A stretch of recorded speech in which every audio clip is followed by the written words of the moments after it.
I'm looking for news is coming out in a little bit. I put a bunch of orders in Hugo. I went long the S&P or the NASDAQ, sorry. Buying at the market now. On the 15, buying at the market. Bought on limits, buying at the market now. Bing bong, shooting gallery. Kind of too tight a stop here, actually. This is my only good ticket, I think, today is 30 to make 60. That's typically how this market rolls. I'm selling into the dollar CAD. Big sell limits into the vacuum, standing in front of this market. 100 pip grid. I'm putting in these monster drops. I mean, pull your head up shit, like 120 pip stop to make 60. Into what I suspect is like coming up on a 2-year high here into this shelf. You see these kind of shelves here. Holy shit. Like so. Yeah, maybe one day, but on the way to that price, I'm going to try to get as many tickets as I can in here and put these bad ratios, pepper these in. So it's only showing up my entry, which is blue. So under the tab for colors, your volume is your entry. Your stop levels are also your take profits, unfortunately. So we just hope we have good ratios on that. And now we're waiting for the news to come out. Here's crude oil. Looks like it dipped into the abyss, and people have been taking advantage of the deep discount on crude coming into the stop hunt, so to speak, for the people that put stops down here. Previous week's supply and the scalp to the floor, I think, has already happened on the 4-hour crude. All right, so I got let's try to stretch that out a little bit. I don't have any handles here on this crude to drop some indicators on that. Try to get that. Yeah, it's just trying to template for size. I think this one with the double zeros or the... There you go. That's good enough.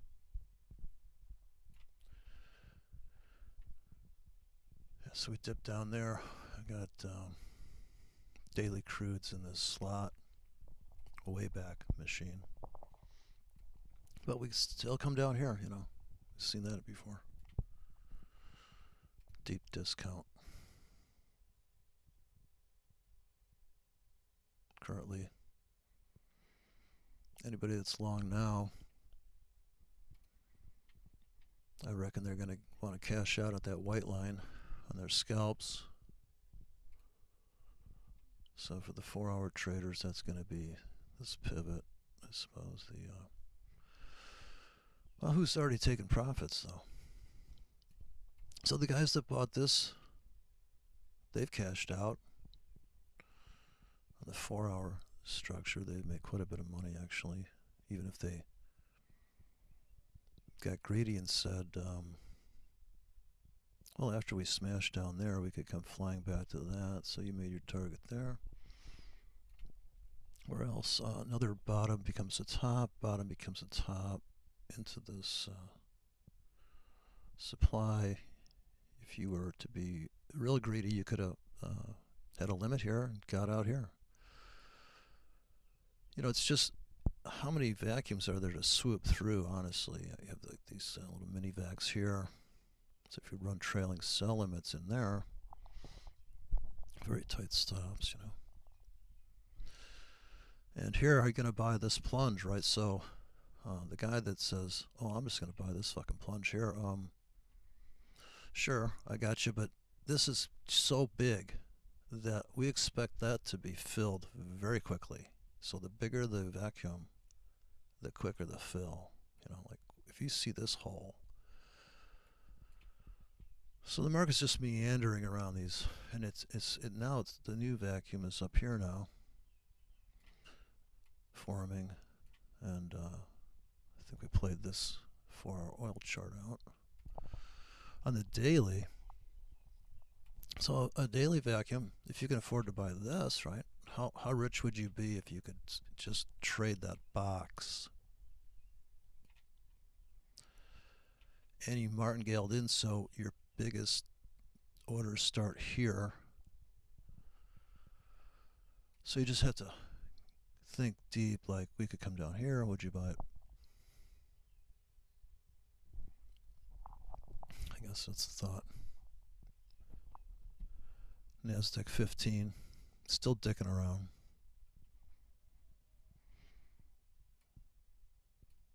I got 30 pip stops, so this is a $10 grid. This is a $100 per ticket.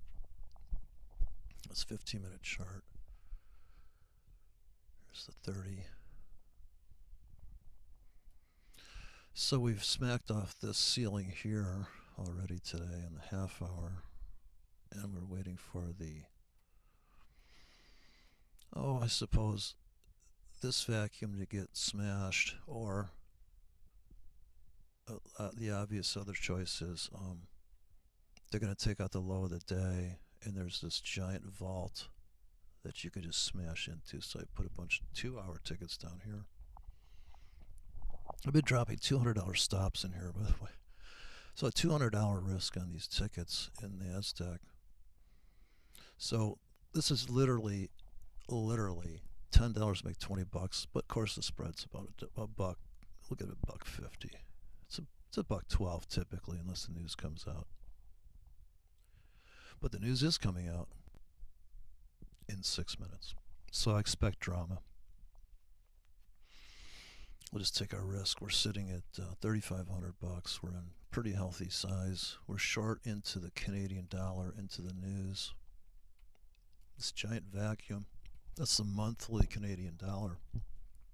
So I'm really going to stand in front of this giant 200 pip window. My mega.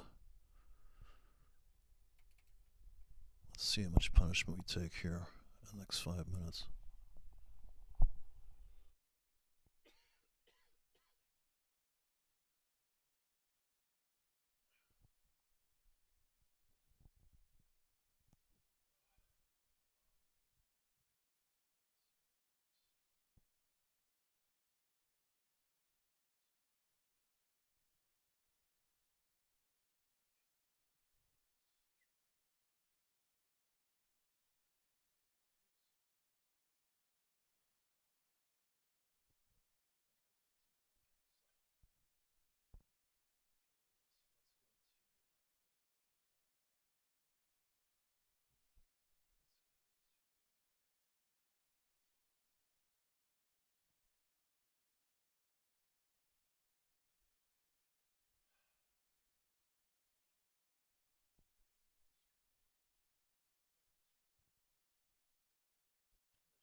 Okay, that's just me. It's fine. All right, here comes the news. All right, people. It's news time.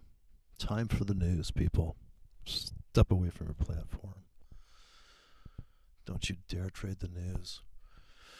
All right, we're up 100 bucks. Let's see if we can. I can't really watch the tickets because I got too many in there. Let's just say we're at 3,500, and per instrument I could take profits on this one. If I double click this one, I would get out of whatever's happening. Okay, so I'm ready to pull a trade. I'm ready to cash out unless we just zip out of this thing. I think we're going to get a giant rally. I have no sell limits placed in this upper vacuum. I think we could possibly crush, or we're coming down into these buy limits here, crushing into this all the way to Memphis, which would be taking out yesterday's low. So it's $10 handles, $100 on the big black handles per K. I think I'm short into the Canadian dollar at the same time. So this is a big, giant, wackadoodle, grid of limits I wrote for the swing traders in 120 pip stops. 6K drops here, risking about 60 bucks. 60 bucks a drop to make 30. If you must know the math on that. Sitting at 35 bucks, waiting 3 minutes before news comes out. Jobs report. How many people are working? Nobody's working anymore, are they? Oh my God, working's overrated, isn't it?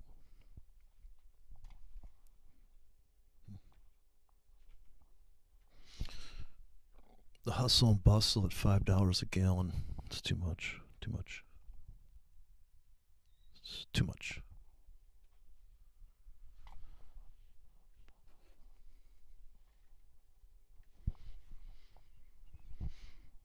All right. Is it time for the news Ola yet? Countdown.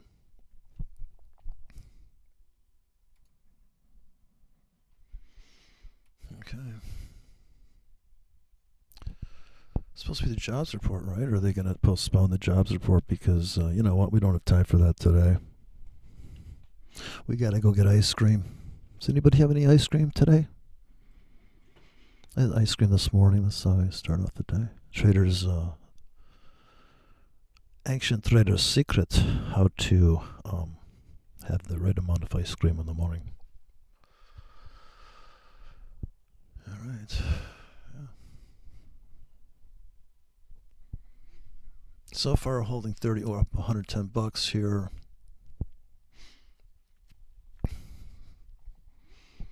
I'm in a whole bunch of tickets. Selling the dollar on news for the next 120 pips north. Buying the NASDAQ on a plunge. To at least come back up into this box here today. Hope the broker doesn't go offline like they did yesterday. Look at this wackadoodle stuff on the left. Hopefully this will be a tame rally and a pullback on the Canadian dollar. 15 seconds till news. I'd just like to get out of everything, actually, especially the NASDAQ. It's a little nerve-wracking. Okay, 2 seconds. See how wide the spread goes. Okay, the spread got a little wide there. It's $4 now. Okay, at least they didn't go offline on me, so. Giant spread. Stopped me out of something. I got limits all the way to Memphis with $200 stops on it, though. So I prepared for this with limits down here. We're kind of in the same amount of margin. We're only down 200 now. Okay, that's the move I was looking for. But, you know, see, you would have had to have a 50 pip stop coming into the market there. But I think we made up for it. We picked up on some good ratios down here. I'm running as many can I run right now as so I've got forex above me, and this is NASDAQ below. These are single drop NASDAQ. So we can come in with our $50 stops now for 2 hours and retap the wick. So we can always add to this situation, you know. So it's not like a real relationship, you know. Now here we can risk a little bit more, I think. Bad ratios now again for 2 hours below here. Still waiting for the cash markets to open. So in my mind, we can make it back to here, this window here, by the time cash market opens. I should be buying at the market now. I kind of missed that, but the only one I got here is 30 to make 60 to survive this move. I'm just going to pound this at the market. The other ones are going to get stopped out. Okay, so just let that go. So I should have pulled the trigger here, but because you have to scroll up to that though. So it's not like you can't see what you're supposed to do. It's just, can you get to the ticket in time? Kind of chasing it too. People are already cashing out in the box right there. I can see it. People are just cashing out. Just like obvious, you know. 30-minute chart. But we're hoping for a swoop up into the round, and everything on the way there we're cashing out along the way. So we're almost 4 grand. If I get to, honestly, if we get to 5 grand, I'll probably get out or come in with limits now. So re-rack it. Since we're up on the trade, let's add to a winner in the sense of we're going to come in with this these drops here that are kind of bad ratios, but we always retest. It seems like we could come and retest this by the time Dow Jones opens, because you could see the sellers were in that box pretty heavily. You know, anything above this wick, they're up 10, they're up 20 bucks now. So we were almost hit 4 grand for a millisecond there. We could have dumped everything into that box, or we wait for the structure that it's on, the 1 hour structures, say, well, you know, obviously that was the floor. Everybody scalped to the floor. Okay, now what? Are we going to hell? Or do we have to build up accumulation on the 5 minutes? So look at the 5 minute wick. Just get a load of that. So that was my entrance on the back smash, right? The smash and back. The 1 minute chart is like, you buy at the market right now. Boom, boom. But I'm already in, so I'm not going to buy. The other option is to do this, better than buying at the market. You think you like that price? Just put a ticket in. $20 to make $20 for 2 hours right there. Structured trading it, you know. So now we're looking for the big payoff. We're going to make that lunge across the big Wyckoff Creek here, you know. Now, the creek could be anything for you. You get to place your tickets in the creek. So how to trade Wyckoff? Well, are your tickets in the creek, or are they at a breakout point coming back off the creek, you know? So it's up to you.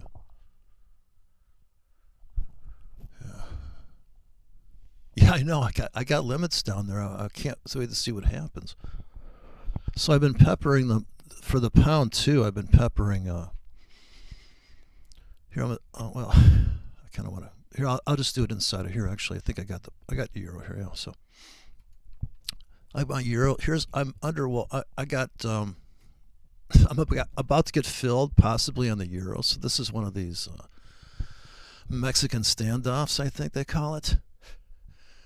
And here it's about, well, if they drop it, I put in so many scalps in here. I've been dropping this, particularly this one ticket here. This is 40 to make 20. This is $24 to make $15. It's for 8 hours. So I'm committed to this whole price zone here. Every time I drop it, it means that if I turn off I'll show you just the entry only. Yeah, you got to see the entry only on this thing, and it's all bad ratios. So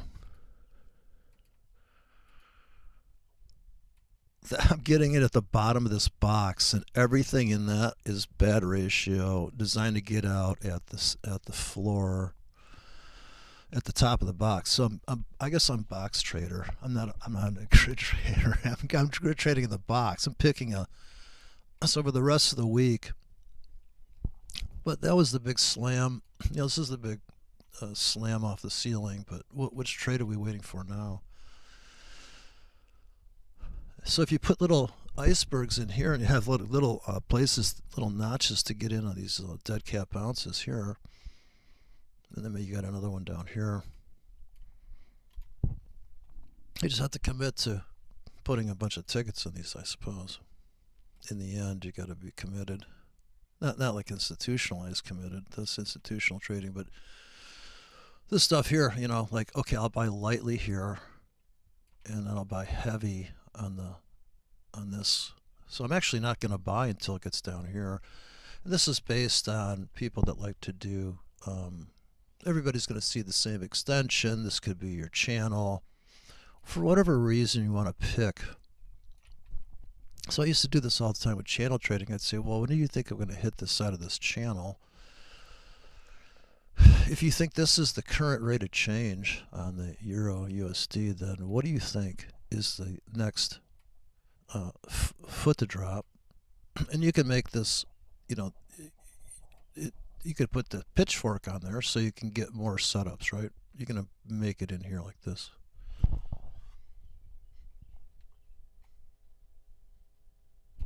So if you have an Andrews pitchfork, you know, people like to trade this shit too. The trade plan for that's always going to be, well, if you're not shorting, if you didn't short the top of that channel there, right, you missed your entry here. So obviously, what do you do next? And if you're short, when are you going to take profits? Is it going to be down here? Is it going to be down here? So it may take until the end of the week, and these are 8-hour tickets. So by the, how much more? It's Thursday, and what is the current subtle little thing here? You got all of this. Is this accumulation? All these wicks? Is that accumulation of the 4-hour? Or is that distribution? I'm waiting for stocks to open. Are we accumulating on the? So we're underneath this closing structure. Anything below there, I'd buy at the market. So any 4 hours down, I just kind of want to buy at the market naturally, even if I get killed here, right? So if I, in other words, you had to know to some extent that if you took this wick out, there'd be a bloodbath. But it doesn't mean you couldn't have bought that bloodbath. This is 25 pip grid actually. So you'd have to commit to this whole thing, and at the top of that box you'd be out, or you ride it to the extension of here, right? So what do you do now? Well, it's going to be a contest. Can we get down into this next along the pitchfork? And people that trade pitchforks will say, well, of course, can't you see the fucking trade? What are you, a moron? You sell at the fork, right? This is the top become a bottom, and you're touching the middle of the pointy one, the middle tine.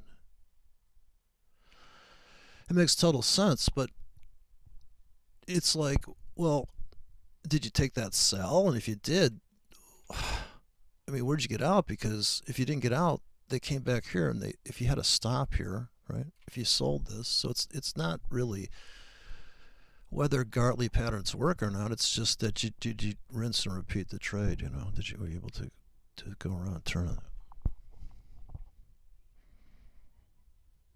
I guess I'm making money on this New Zealand. I'm on the NASDAQ. I wasn't paying attention.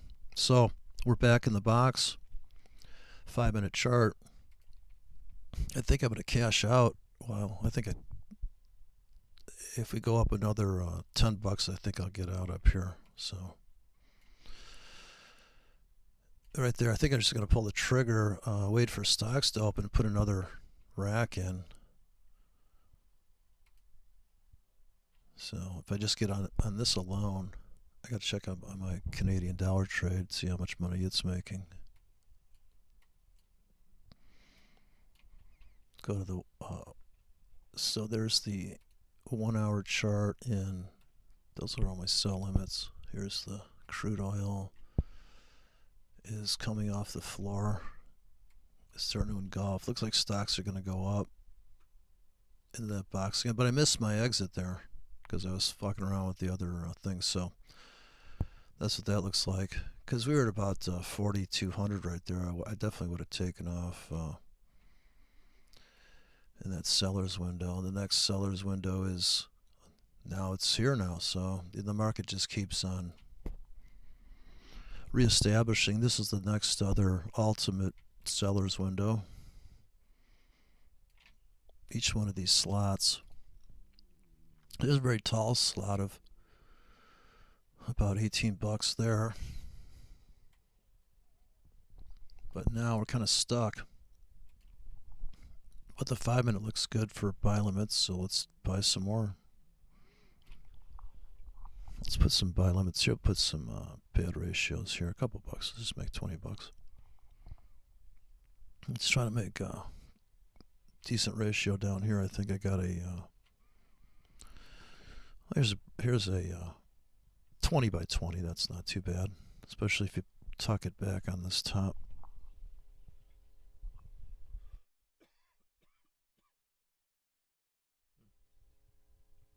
So you just have to be able to tuck the stuff in there, get it how you want it to see, how you want it to appear.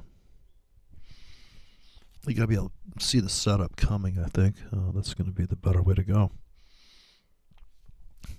Definitely could dump the whole thing. You know, if this was... There's gonna be so much shenanigans between now and stocks opening. 45 minutes away, so...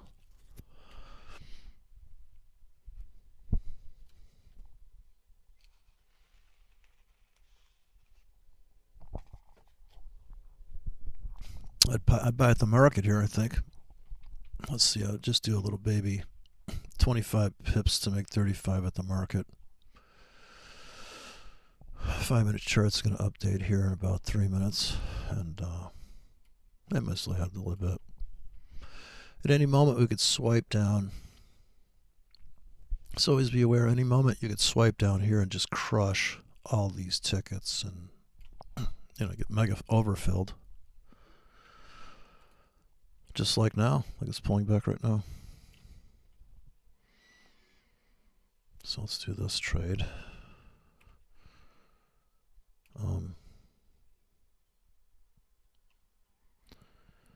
That's not too bad. I want my finger on the trigger actually for a break even 2020 at the market. That's about it. That's the only setup I see on the 5-minute, kind of coming back into the range underneath that breakout point. So it broke out, pulled back. This is the last known kind of zone. So these things just keep forming and reforming, and you know, you got to update the chart. This is certainly a big deal, this area. This is the spot on the way to that spot. This top tick Tommy sell window. He's up on that trade. Here's a fair value, or the 618ers are going to get in down here, I suppose, if that's that.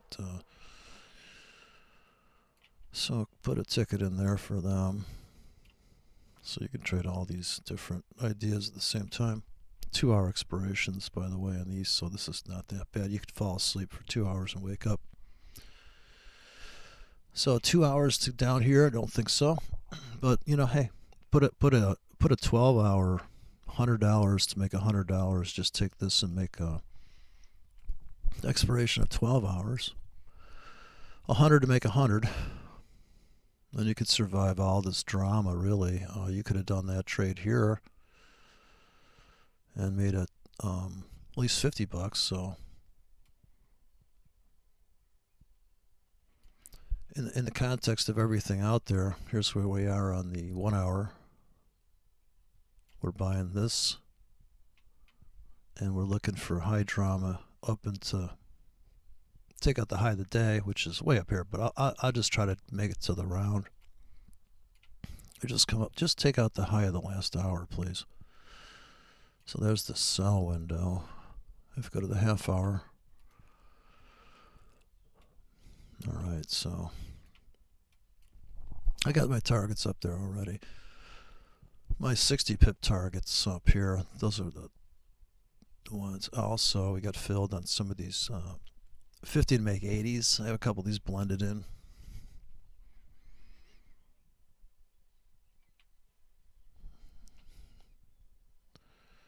So we hope that's the 5-minute pullback. The 5-minute robot's bought that pullback, and then the stop hunt would be the 5-minute bar. This would be the smart money entry. On the 1 minute, this is going to be the lonely wick. This little, you know, if you go to the 1 minute chart, that's going to be, well, I guess it's this lonely wick here. So this 1 minute. There's a stop hunt, I guess you could call it. And we're waiting and waiting and waiting. So here's all this high drama. If you could have had the peace of mind, of course the spread here was kind of unrealistic, you know. This is when the spread went to $4. I mean, $40 per 1K. So this is why it's tough. The limits wouldn't even really have filled unless the spread tightened up at the last second there, and I don't know. accounting of that, this is the 1 minute chart. We want to take out the high here, go storming north into the round. That's the 5 minute structure. We could still come back to this. We could still do another crush. So just in case, I would put some more tickets down really deep. And with really good ratios, this is a risk 50 to make 100 for 4 hours. So this makes sense, 4 hours down here. Giving it the whole day, but I think we're just trying to tee this up for a big rally. And now that crude oil prices have come down, and there's sector rotation now, and gold and all these things that we're supposed to, Bitcoin, you know, the markets, I guess the spread's getting wide between all the instruments. If you had a instrument spread map, you know. Still could pull back here. So, oh, it just got picked up on some tickets I see. The margin requirement just went up there. Or I'm getting mega filled on the short side of Canadian dollar. That's what's going on. See, I saw them. I saw wow, getting filled here. I'm selling into the northern abyss of the Canadian dollar. At the same time, I'm buying stocks. And here's another abyss I should be buying. So I'm going to get in the, looks like the dollar's going to crush Australia. It's going to crush, you name it. So let's go deep. Let's put everything. I don't want to run out of tickets here. Hey, wait a second. The British pound's starting to recover, so let's get in tight on the British pound. We're gonna need to run. This is my favorite scalp thing.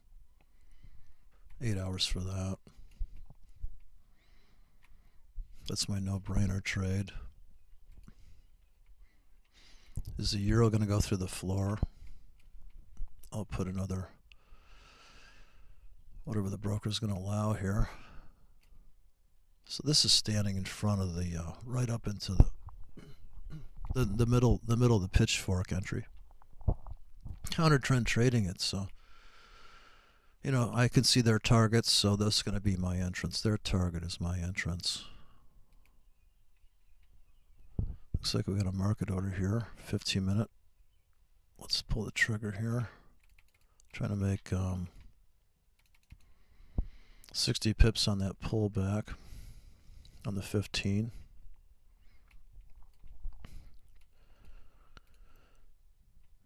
Let's max out the account.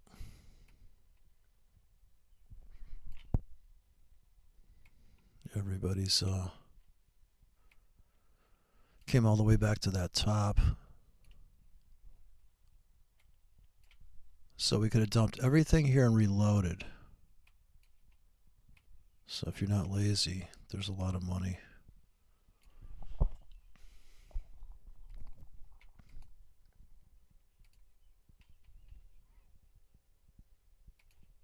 Canadian 5 minute into the abyss.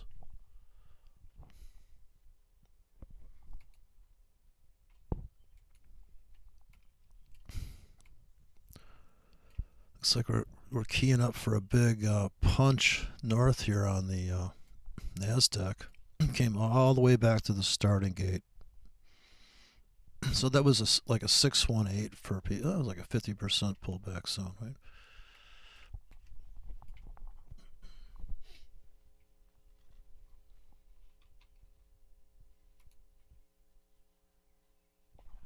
Major pullback. Okay, maybe market orders now. It's almost 9 o'clock. Let it go. We need this money because we're so underwater on this Canadian trade. So the biggest stops in the world on this Canadian trade. Look at this thing. Oh, it's not that bad. Down $2. About to get stopped out too. Oh well. NASDAQ's gonna make the money here today. Looks like we're gonna go taking out this, smashing into this stuff. So I'll just be getting out there, go flat. I bought plenty on the pullback here. But back to $4 grand. I think we could hit $5 grand in that window. And we'll just go flat, come back in with maybe the pound looks like it's itching to rally, and everybody's scared out of their mind about this.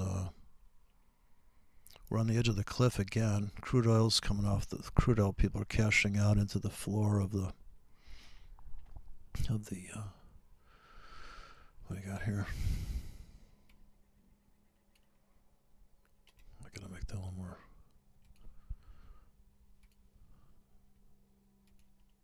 A little thicker there. That's certainly a big deal price. People are cashing out there, and we're just waiting for the real stock market to open.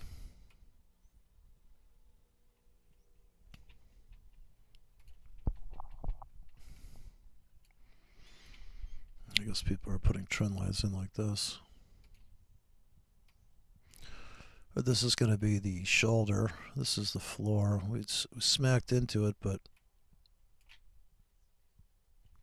the other option is we're going to crash down, and we're going to have to buy here again. So in one day, you know, I'm sure on the 5-minute chart, this is like a top become a bottom here, kind of a little bit. Or you just ran sell stops. You know, your sell stop bot was turned on that night, and just sell stop, and as soon as it gets filled, it's cashing out as it crashes. You know. I suppose that's the... Oh, another pullback. We should have bought the market there. We missed it. Let's jump in it real quick there. Missed that little cute pullback. Alright, start over here. Look at the 4-hour chart now. We're just trying to make it to that round for the scalp. I think that's asking too much. Certainly the kind of trade plans that have deep entries would have made money there.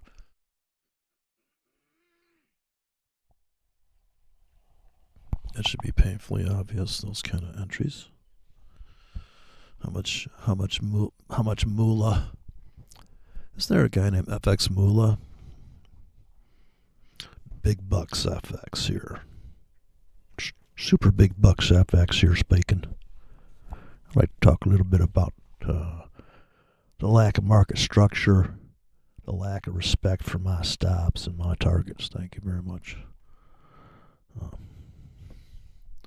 They keep stopping me out. I don't appreciate being stopped out very much at all. They say don't trade with stops, but then, you know, what happens? So the account becomes a stop, and I'm like, oh, Jesus, not another account. Not again. So I got to have the stops in there.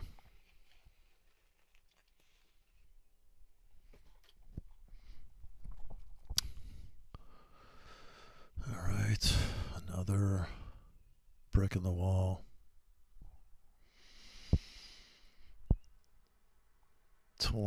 35 minutes till the stock market opens. Who can bear it?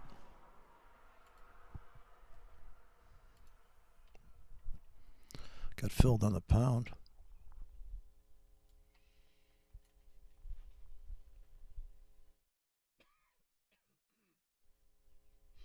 Got these babies locked and loaded here on the pound. Looking to get in on a plunge, serious plunge. I don't know if I'll be able to tip it into this window though. Just, you know, it's one of these standoffs. It's just like this last one.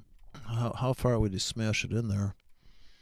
And does it just back off? So sometimes the market backs off of this, so it's very difficult to say. Most people are not going to be able to judge whether or not that's a good place to get in. And nobody's going to know until it plays out. So I just put a time limit on all my orders so that should I not be able to get back here.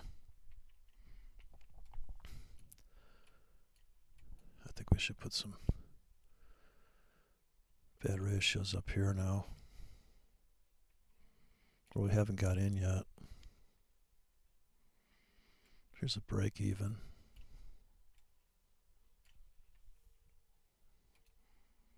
So that's like up in, as long as it's way north, you know. Think deep. Let's see. Moody Blues advice. Oh, here we go. The first chink in the armor. The Australian dollar is the first one to cave this morning into the abyss. All right, bring it. How about the pound? The pound's going off a cliff. So stocks are going to drop or stocks are going to go up. I'm putting in these dead cat bouncers. I don't know. Looks like we're going to melt down in NASDAQ though. 4-hour NASDAQ.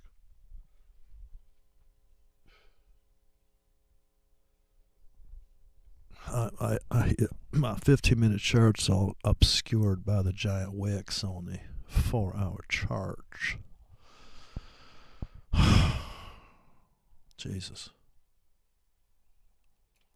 Yeah, let's throw some limits in based on this. So the guy was talking about just because you're on this time frame doesn't make you a swing trader.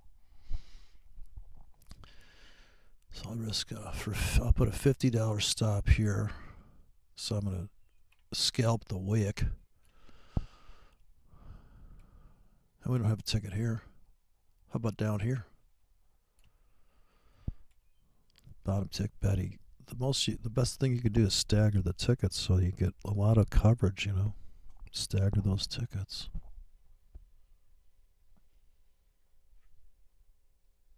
The stagger method.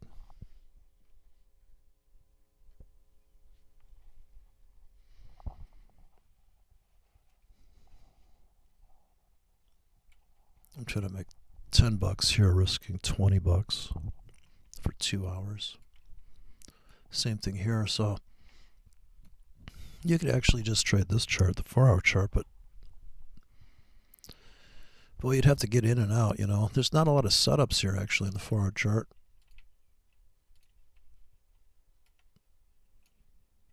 It's a big hammer now.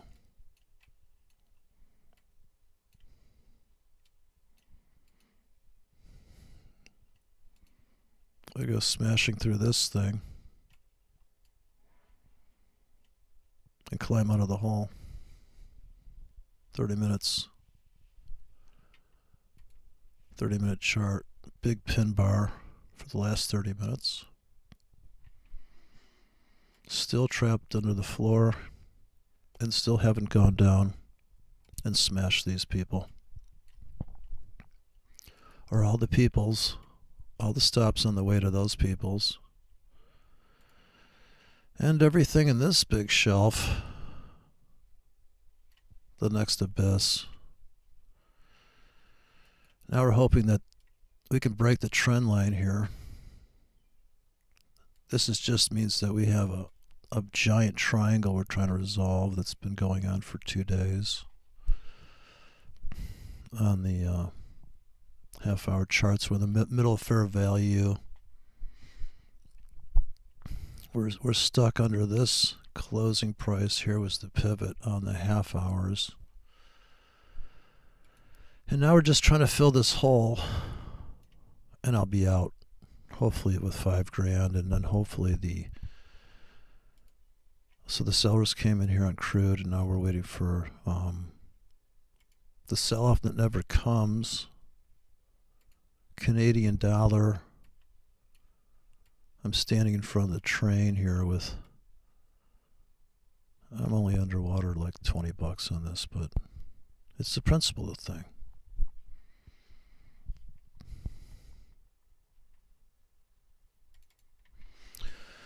All right, what's it going to be, people? Up or down? I ain't got time for this. I got to get my hair cut. I got to get my my pectoral implants. I get my coffee in the morning at the gas station. Since I never really went to the gym, I spent too much time trading. I'm just going to get implants. And hopefully the girls aren't going to notice that they're not real. I hate to be embarrassed. So really, we got to take out this wick is the big deal right there. Got a pounding through that, smashing into this pivot, and then I'm out.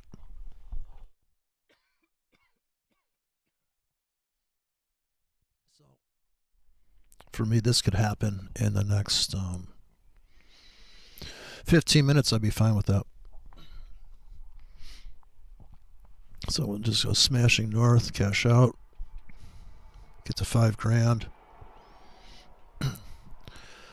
Still want to sell this dollar CAD. I still think this is a great trade for a swing trade. I put that in a different category than the scalp on the NASDAQ, but scalp on NASDAQ's going to pay the rent. So you have to, these scalps here, you know, it's worth dedicating 2 hours to this. I suppose this is a headshot, you know, this whole big sell-off. The headshot is the, and you're assuming that's the shoulder, and you're assuming the next channel looks like this in some regard for your targets, you know. I'm sure that's what those people are thinking. People that trade like that, you know, have seen it all.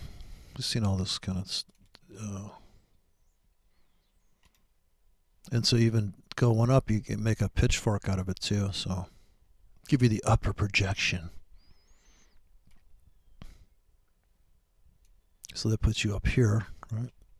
Which is just really nothing more than making it so it makes the 100-yard line. And when does it get there? I guess you're trying to estimate the time of arrival based on the last momentum bounce here. You can put it right against this.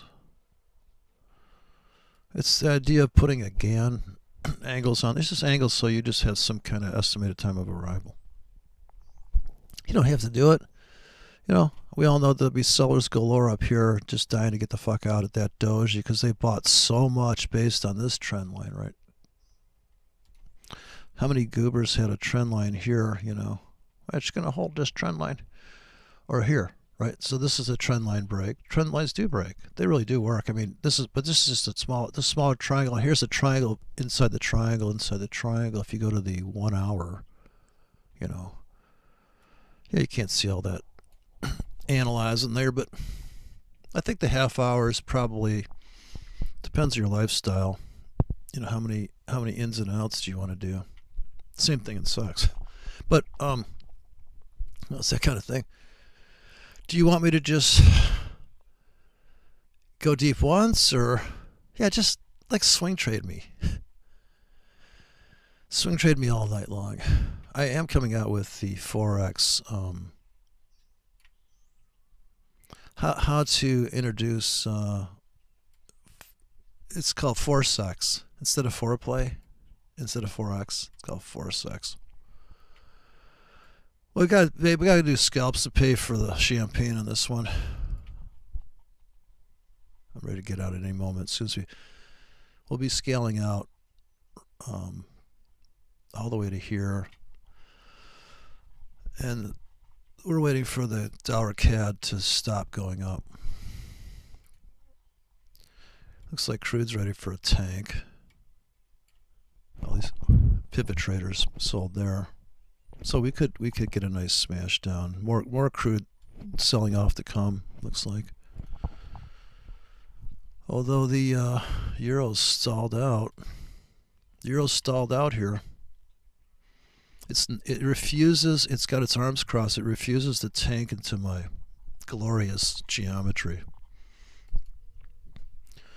Although here we're starting to get fills on a new smash down into the cavern of abysses on the Australian dollar is becoming just a piece of crap. I guess because too many people wore a mask this morning, and this is what's the fundamental reason to buy low on the Australian dollar.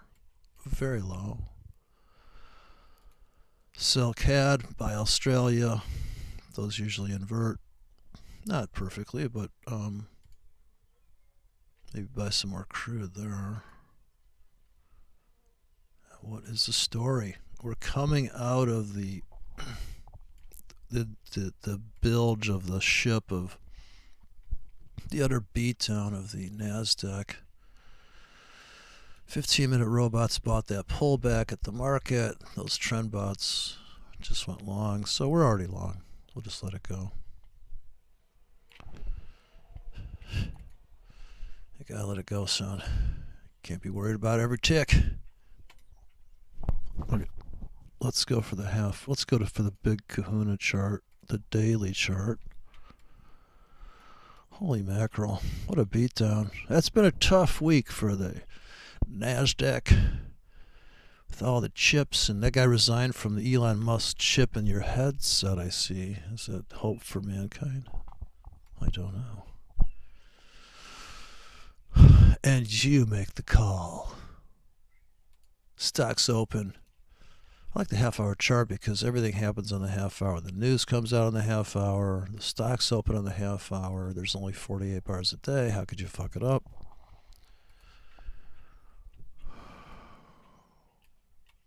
More selling. More selling. Go for the big target. 60 pips. Selling way up here to make 60. Coming down off the top.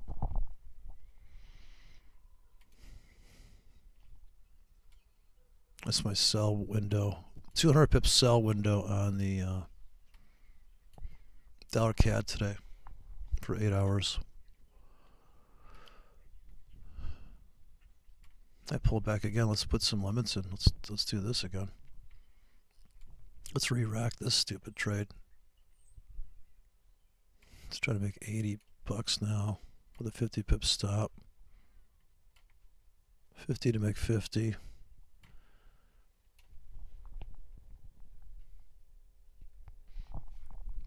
This top tick Tommy guy's making a mint.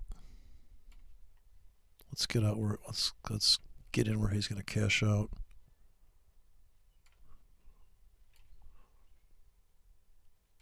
This is my biggest ticket is the 80. That's actually not right. This is 100. 150 pip stop to make 100. Okay, back again.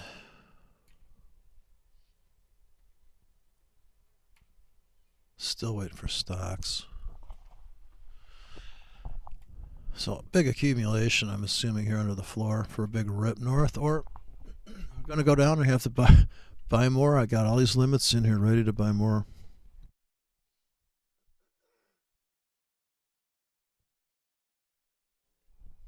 Trying to make it to 5,800 now.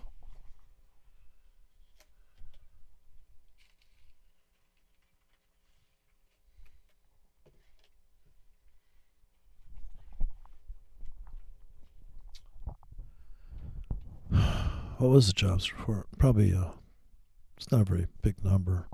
The market doesn't react too hard to it, you know. Not like yesterday's numbers.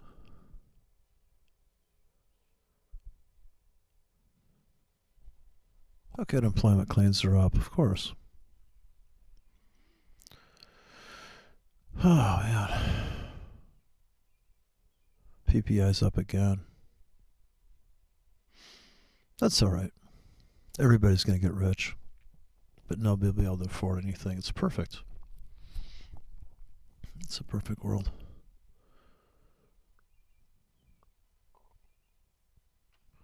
Finished goods are up. It's about time our people made money. Now people are going to want to make $40 an hour now.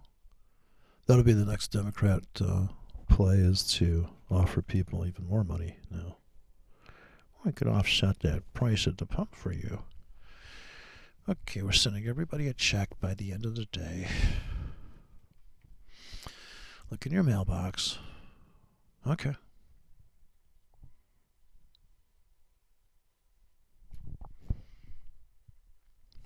What does it all mean? And when will it all end? Okay, more Canadian dollar. Canadian dollar just still keeps going up there. Can't explain it. No how, no way. Okay, let me look at this. Oh, just got another fill on my NASDAQ. We're all in now.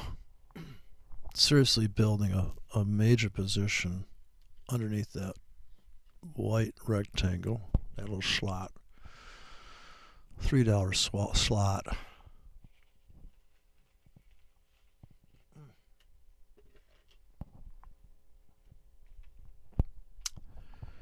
Yes, we are.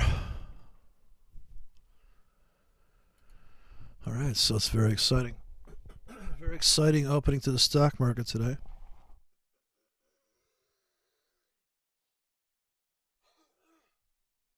We're doing rinse and repeats all day long. Rinse and repeat is the name of the show. How to get in and out of the market, back and forth, up and down, back and forth, up and down, back and forth. It's like group sex with multiple currency pairs, if you must know.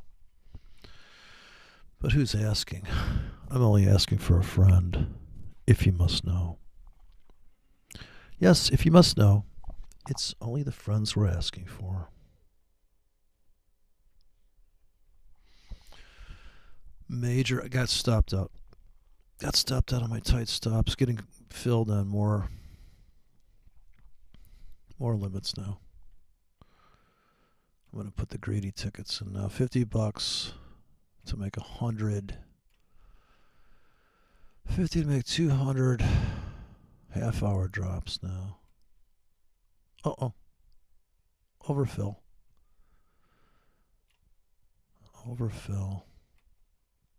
Big targets now.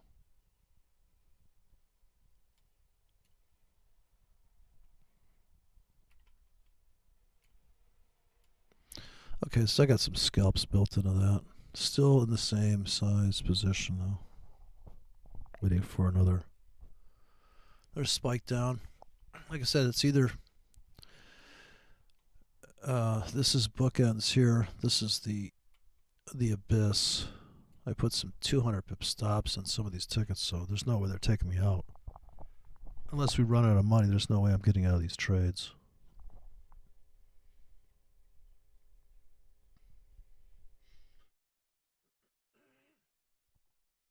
I had some 40 pip stops in here, so $40. This is a $10 grid on top of a $100 grid. Big beat down, pullback. Half hour. Got to step it at the market now. Scalp it for 35 pips. Got my finger on the market trigger. I want to be as big as I can to make. Got to cash out to the top of that bar and then ride the swing trades, the greedy targets beyond. Scalp and swing the breakfast blend. There's no other answer for these markets of how to trade them, really. Other for me is on the disciplined multiple trade plans layered in. Got the scalp, the swing, the end of the world. So the accumulation phase before stocks open looks very wicky. If this is the closing price, this is the other closing price. All the wicks, all the activity below close on the 30-minute. Here's the 15-minute closing activity. The 1 hour. 1 hour switches to half hour easily. So the scalp is going to be like 20 pips to make 10 here. You're going to make money back into the, your target needs to be this thing. If you're going to buy down here, the target needs to be there. If you sell up here, the first target needs to be, I guess, the top of that. And then deeper down in. And I guess if you're going to say this is your current price box that we're living inside of, waiting for stocks to open, this would be the accumulation box. It's pretty tall. Or it's a distribution box waiting for the market to collapse very hard. It's an alternate plan. I'll just make that solid maybe.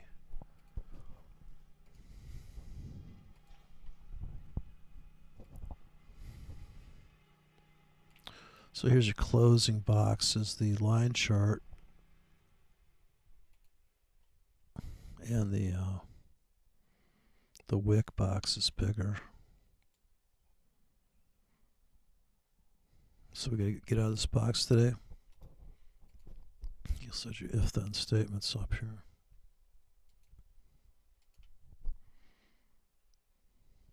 That box is a little bit too bright.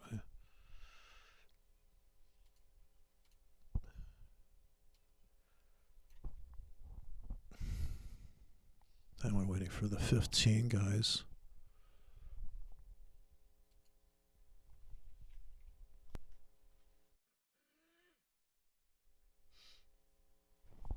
Minute guys they keep buying here, and here's a trap under the 15-minute floor, so you have a double bottom. And if you pull the trigger in there, make it a better looking. You see, I mean, this market is there's so many people trading this or something that there's so many structures that are happening in these little slots. So this under the floor, you know, pulling the trigger there, coming all the way back in, that's almost a 618 if you consider this. Right, so that's, yeah. I suppose that's 618. 618 really works, man. You just gotta pull the trigger. Yep, so this will come all the way back starting gate. Now we're just holding.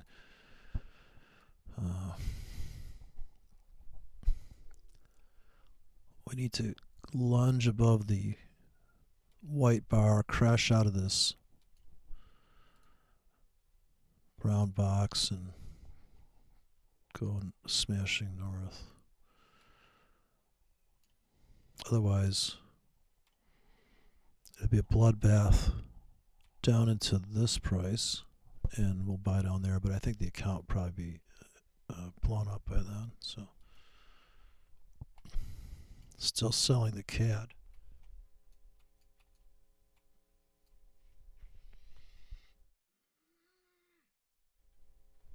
Top tick Tommy sells on the CAD.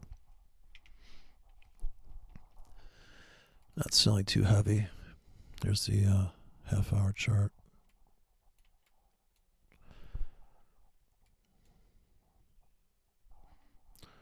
Here's the trend line to break today on the CAD. So I think if I draw it on there, the market will probably try to break it. I just know that's how the markets are. They know that something Robinacci taught me. They know that I know that they know that I'm trading them. I'm gonna chase the market a little bit here on the nasdaq.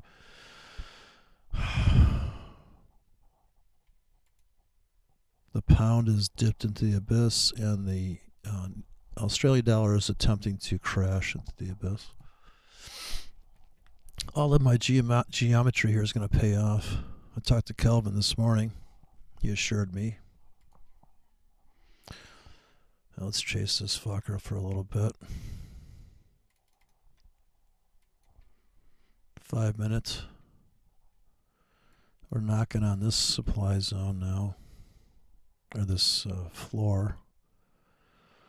We got to go smashing through this floor on the 5.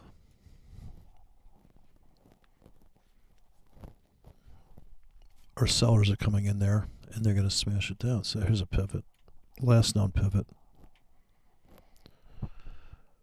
I could do a. Can't see it. You can only see it on the 5. So we'll just zoom out so we can take it all in now. And we got to go punching into this hole. or we're punching down into this hole today. Pick your zone. I put a zone alarm on that. That's the ticket. What you got to do. Let me explain this to you. You got to put a zone alarm on that. Do you know what a zone alarm is? No, but I bet you're going to tell me. Yeah, zone alarm. Well, first pick the zone. Got that? You're writing this down? Starts with a Z. Yeah, okay. Gotcha.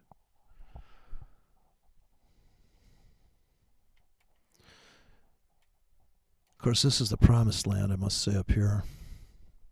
I don't have no targets up there, though. I'm getting out before we get to that one. Ultimate supply zone, they call that. Ultimate demand zone. Look at this top tick Tommy, but this is the next vault north. We're getting out on the way to this. Actually, I'll get out right here. So this is the first zone, and then the second. It's going to be this one here. That'll be Crazy Town. Hopefully I'm getting out by then. Otherwise, it's time to put some more money in the account.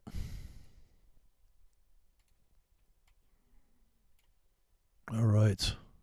I'm going to put some hot spots up there. I suspect there's going to be psycho rallies coming on that. If this Australia keeps tanking, that's going through the roof. And the NASDAQ, God. What is going on this 5-minute chart, for the love of Pete? 30-minute chart zoomed out. All right. 6 minutes left before cash opens.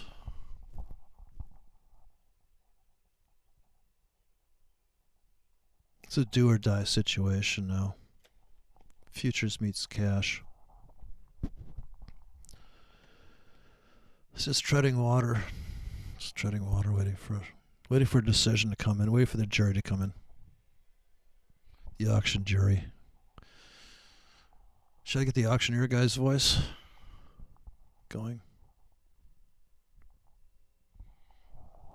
5-minute auction now. 5 minutes before stocks, 5 minutes after. It's either going to be blow up the account or we're going to make like $6,000 here. So this is what it looks like.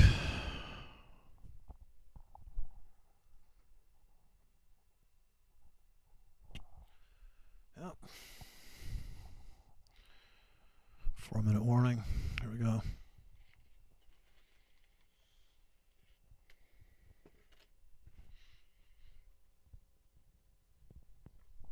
Okay, let's have it. Come on, people.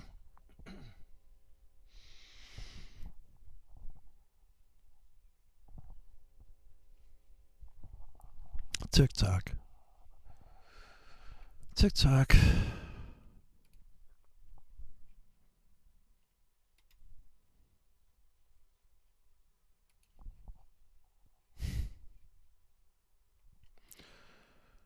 Here's my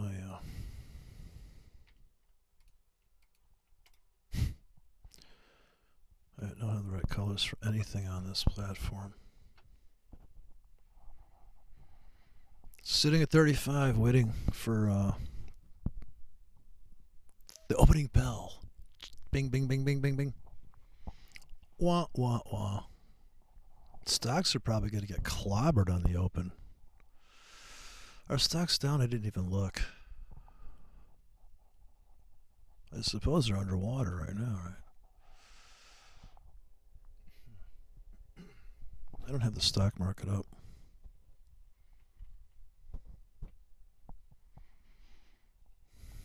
This broker has it. No.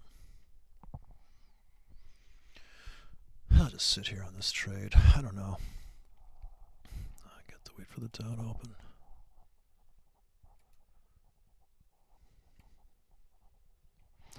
So we're at 30,000. Okay. We got room to go down a little bit on the Dow again.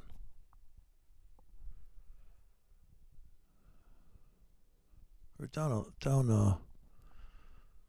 11% on the year. Still up 42% on the year. 5 years up 42%.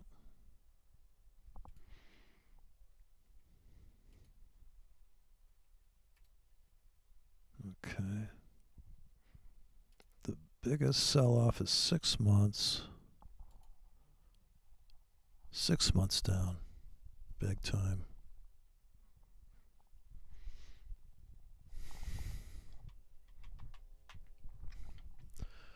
We'll do the tighten up here. People are cashing out of the, I guess the party's over for the bulls on the Canadian dollar as the stock's open. People are getting a little squeamish about that trade. Gee, I wonder why. Okay, let's see if we can smash north into my supply zones. Try to make it to 5,800 bucks here, and those two windows above me. I'm totally long. The NASDAQ, everything's long. No hedges. No hedges, no wedges that we don't need. It's a 1 hour chart.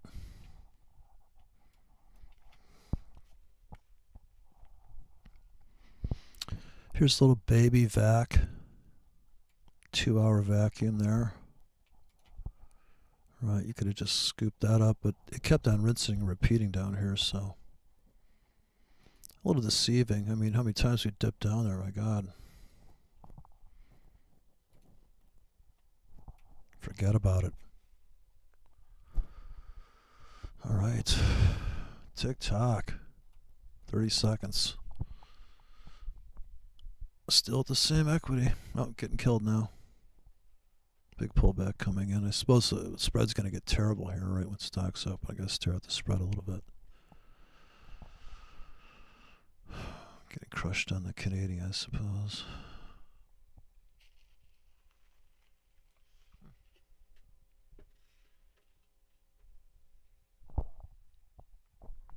$15 seconds.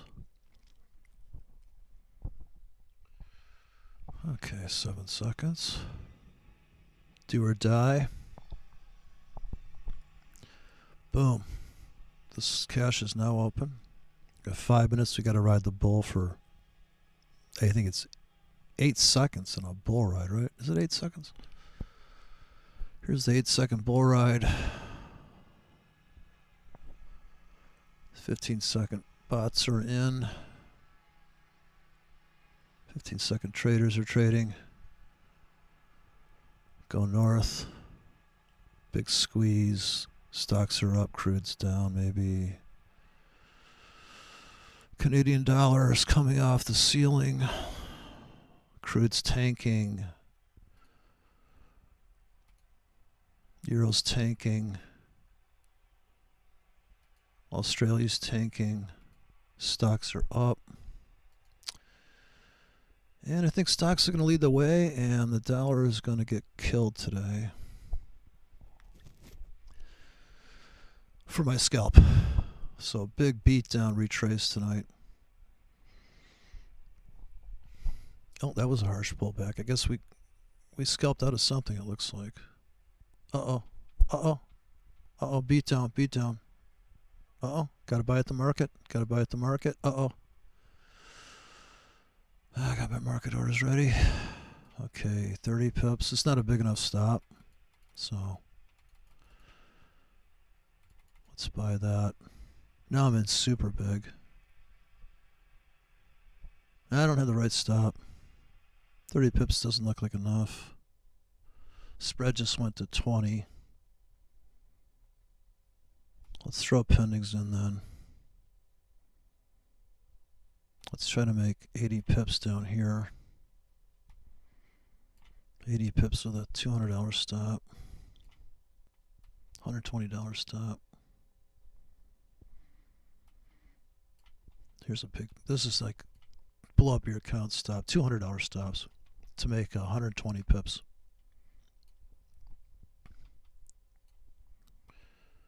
$200 stops to make $120.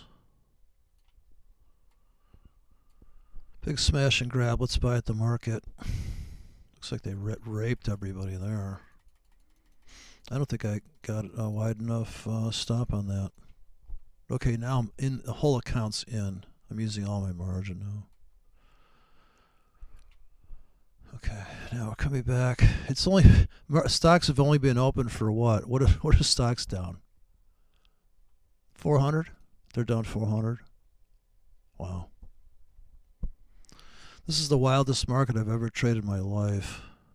I must say, thank God I'm on a demo account. This is not anything you could even trade, really. These are psycho markets. We're down 500. Dow Jones is down 500. Oh, Lord. That is big. I'm getting stopped out. I got $200 stops, though, to make 120 here. So as long as we have free margin, we'll be fine. I'm trying to make 80 pips here. This is the only good ticket I've got is this one. This risk 30 to make 60. I got no free margin though. But I got those giant stops in there. Okay, I got free margin now.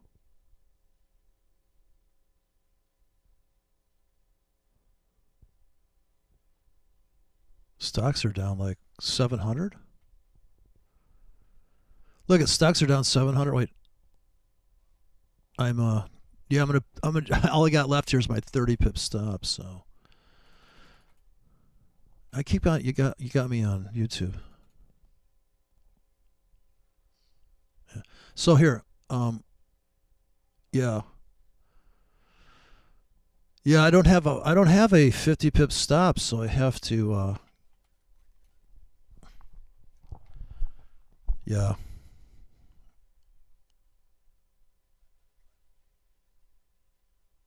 Okay. All right, man. Sure. No, I'm stocks are down, what, 700 now? No, 500 down stocks, yeah. As we know it. Yeah. No, it's, yeah, put on an extra mask for me today. Double mask. Double mask Thursday.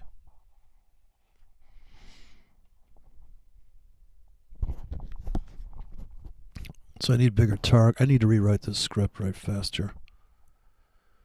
I'm going to trade with a larger target. I'm going to make it so I don't have any market orders like this. 50 to make 100 seems like a safe bet.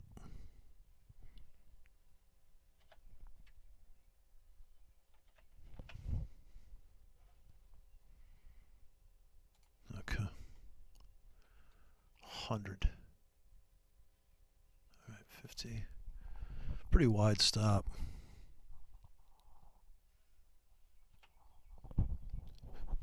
That'd be $5,000 here. 5,000 to make.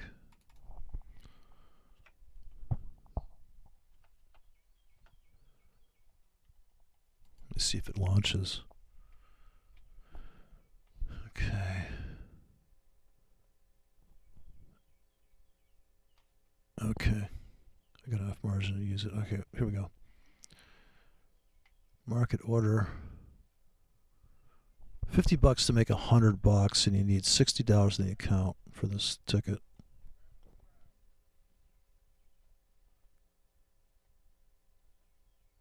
Yeah, we don't have enough money yet. So CAD's getting filled. I think we got enough margin for that. Let's get into this market order I just wrote. We got enough margin now to trade it.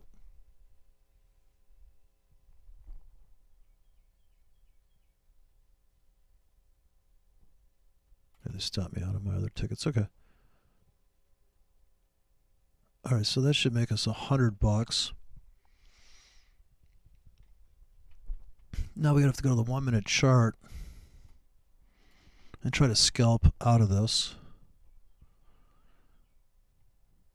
Trying to make 25 pips stop to make 35 pips coming back out of this.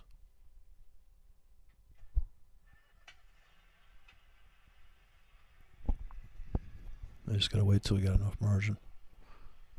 We need $60. There you go. We put on a ticket. So the second the margin becomes available, we got to try to make 35, 40 pips coming back out. Now we got to use this one. This 30 to make 60.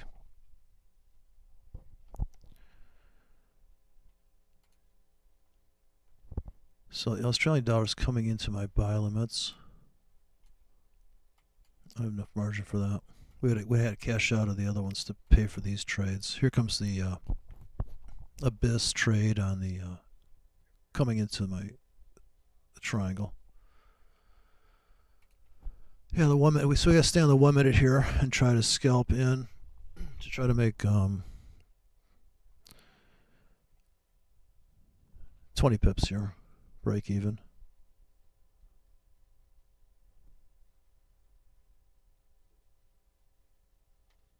Is crude oil tanking? Thank God. So finally we can make some money at the gas station. Don't forget to fill your car up today. Oh, that happened fast. Look at the dollar. The dollar is relentless.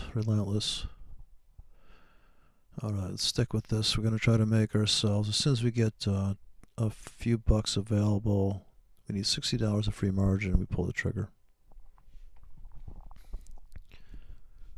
Counting on our other trades that we're selling the dollar right now. Giant auction situation. Selling off into the abyss. I got some 200 pip stops in some of these tickets. It's insane. It's outrageous.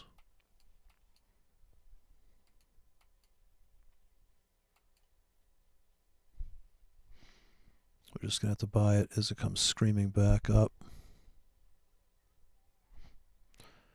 And this is the target.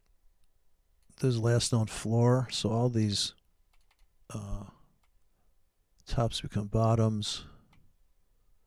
This is going to be our exit. So aiming it for 60 pips, 40 pip targets, 35 pip targets.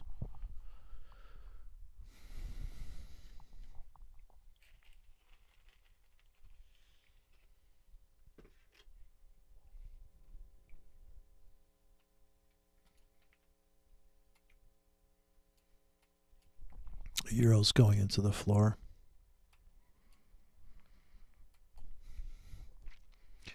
So you have to plan very. The leader of the pack is the Australian dollar, dropping like down 30 pips now. Canadian dollar screaming straight up. British pound not going through the floor as hard. Crude oil down hard as hell into this giant slot down here. Talked about this morning, this big giant deep ass. And the weeklies look, doomed. Like if you take out this, it's going to look like the euro, So for whatever reason, it's just order imbalance. I mean, people are just not, look at this thing just smashing down. Crude oil every second. Okay, yes. Right. Look at this view, my God. So we can switch to the 1 minute chart from this view. Back and forth between the weekly. So the weekly supply zone's been hit there on crude. And NASDAQ still tanking. No free margin yet. Waiting. Have to jump on it pretty fast here as soon as it comes available. Looking for a psycho scream back. It's only been, the stocks have only been open for 15 minutes. There's the 15-minute on fair value coming back, 60 pip targets, and then I got this big 100 pip target.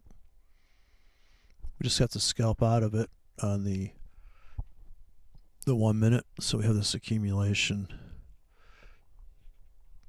Your first target has to be this slot. We have to wait for it to go up and take a breath, and then we can buy in a pullback.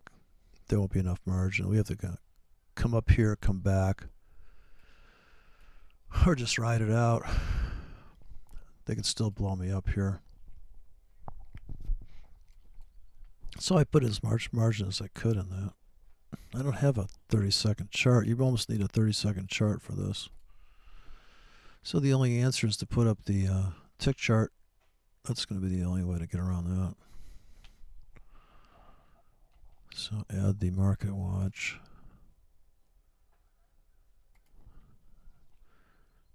Turn off all your symbols that you're not using so you get a bigger tick chart. So hide all. And just put up NASDAQ. This will start to fill in. The trend line's holding up, man. Those trend traders are loving that CAD. It's kind of a trap here on the 4 hour. We're about to update the 4 hour here in a few hours. Here's the 1 hour smash and grab. Oh, here comes NASDAQ. Got to get my finger on the trigger.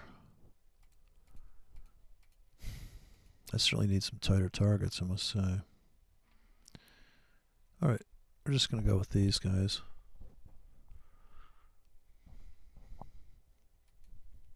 Canadian dollar still going up.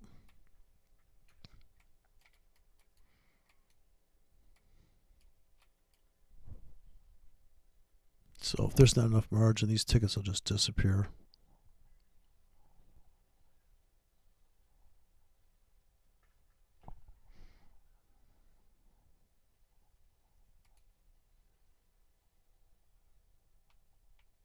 Most of my margins used in the NASDAQ here. I'm counting on these guys to give me some free margin though. These winning trades, I just selling into this Canadian. Looks like a winner. Just have to wait for the pressure to go the other way now. Alright, let's go for 35 pips here as soon as we get some margin. It's been 15 minutes. Here comes the 15-minute scalp it. Let's put in some greedier targets of 40 pips now. As soon as the margin becomes available, I'm going to put a 60 pip winner there. Okay, so we're done. Now I have to wait. Really have to wait now.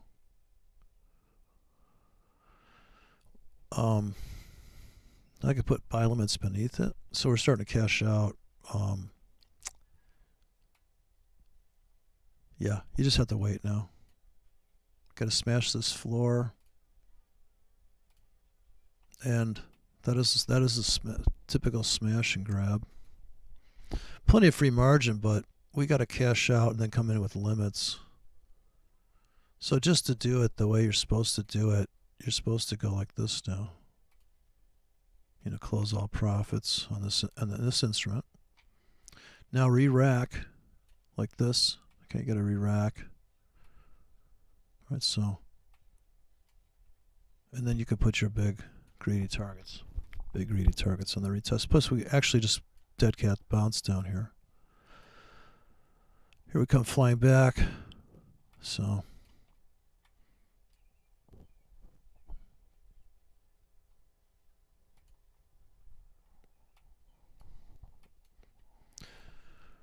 So always be prepared for the market to slice in to take out the low of the day, which it did. I got some of these. I'm going to put in some of these big giant risks where I'm risking $200 to make $120 now. So I'm resizing the whole trade. In the background, I'm still making money on this glorious sell and buying the abyss on that, buying the abyss on the euro now. Enough free margin to do the euro trade.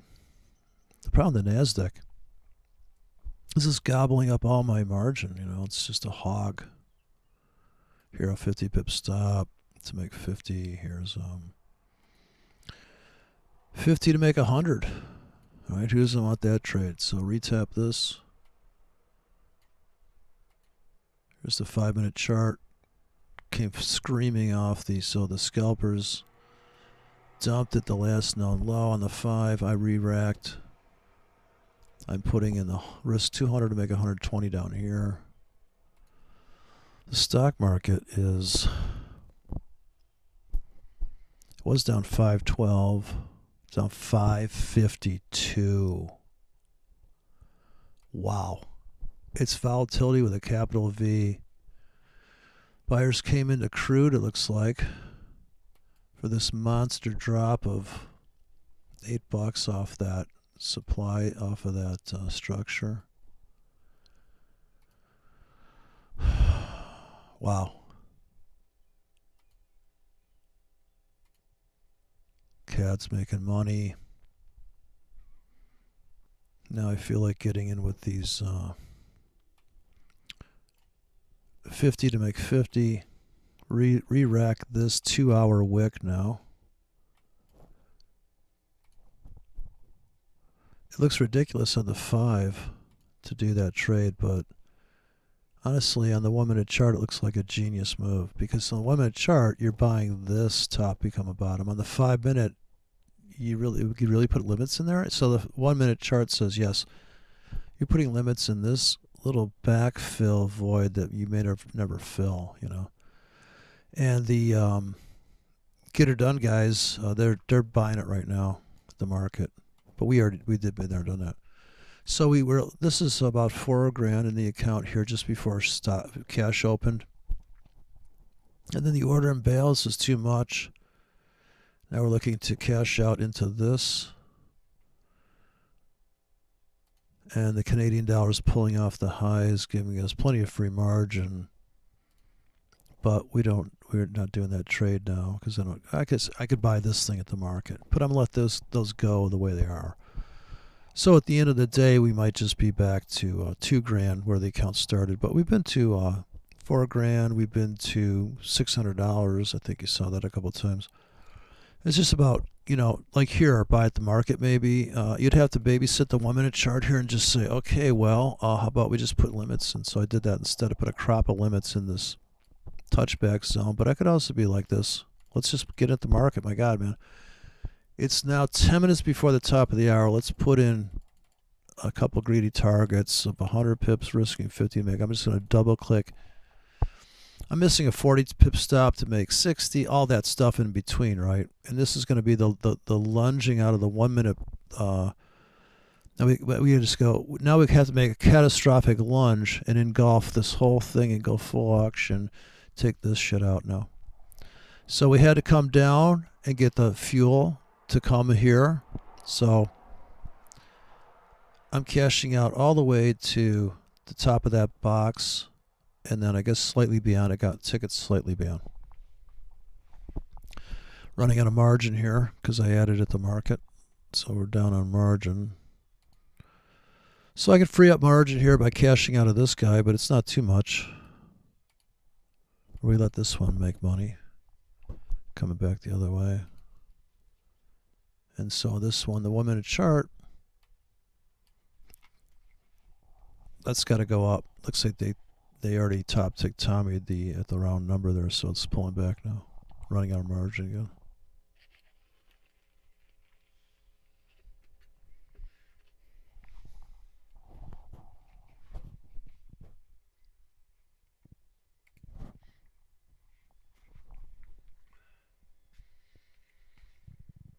Okay, so can't expect much with a $1,000 account, $2,000 account.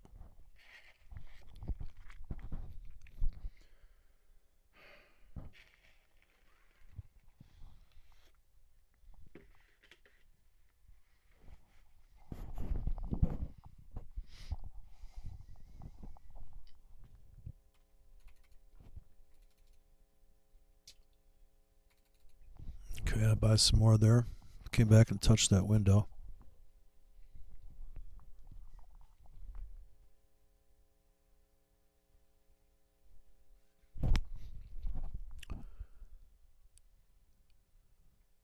This 1 minute chart's like a whole world.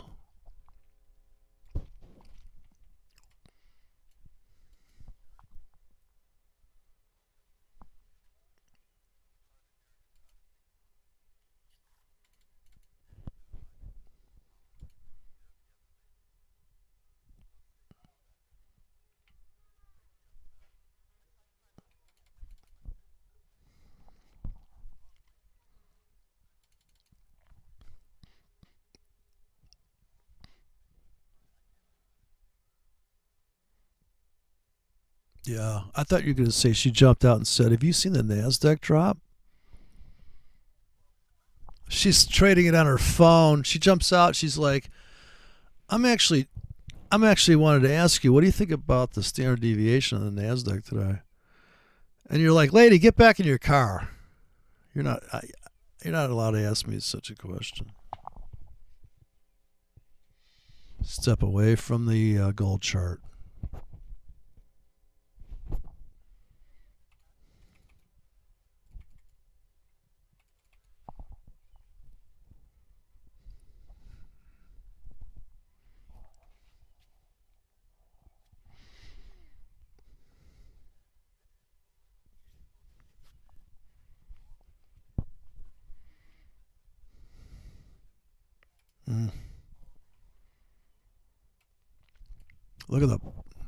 Look at the pullback in that Canadian dollar, just ripping off the top, coming off that round handle. Wow. Yeah, that was my other trade, was to sell the dollar today when it went nuts. Australian dollar is starting to cash out into the top of the box now. And looks like the pound's going to trapped everybody short. And yeah, so now that worked out. Interesting. Another plunge. Plunge off.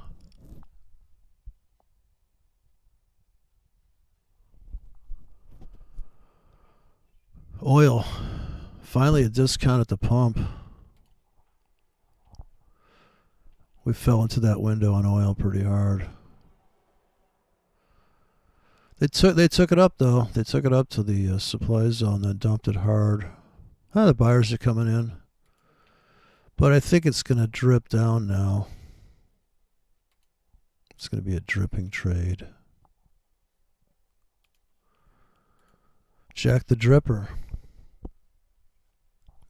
Jack the Dripper, the artist.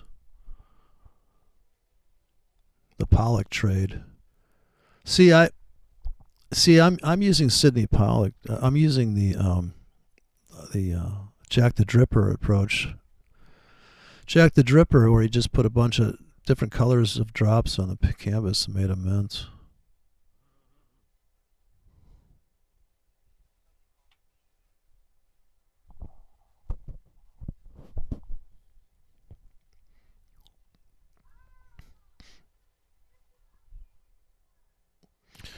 Yeah, I mean, well, the amounts listed on there, at least for the single drops, you can tell here are the ones I've written so far for NASDAQ. You're risking $200 to make $120. It's right on the ticket. So it's in the, I'll turn it on. I don't know if you see my screen. I'll turn it on. Yeah, I just spell it out explicitly. It's just a dollar. You're just risking money. I guess you could do the percentages if you want. But at least, well, I mean, add up everything you're risking in the day and get out the calculator. I don't have an EA for that, but I guess you could buy an EA that's going to tell you the total risk on the table every hour. I mean, that's probably what you need to do if you care about that stuff.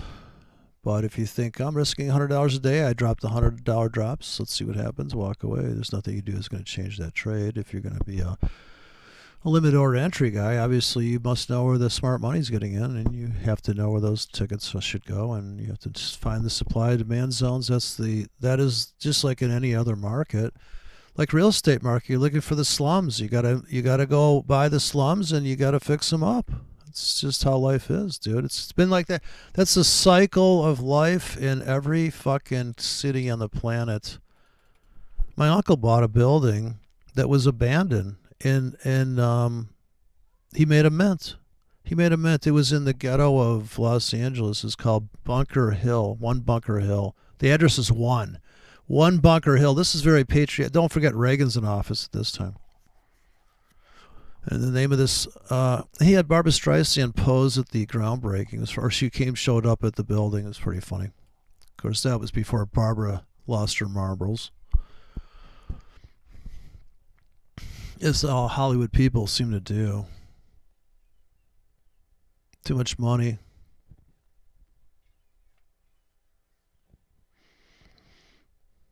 Oh yeah, no, it's a big.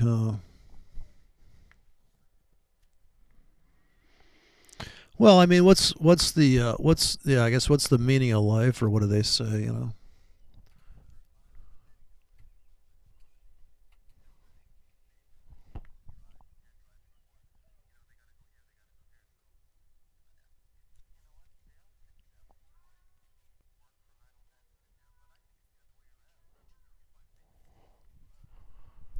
Yeah.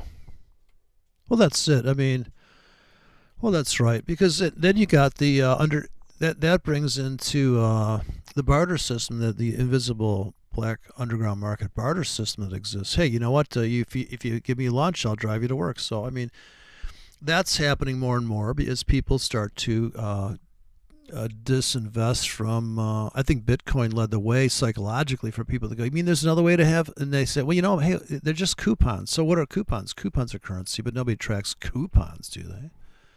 There's nobody out there with a coupon report on Friday. I guess for the grocers there is, right? The internal coupon report. How are coupons doing? Or coupons?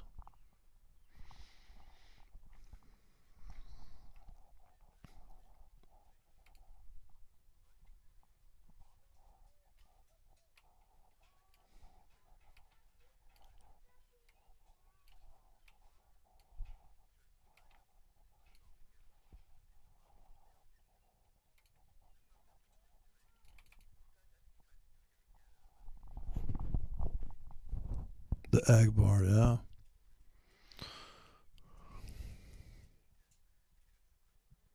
Well, it's like if you feed a homeless guy, you get arrested. If you give him a glass of water.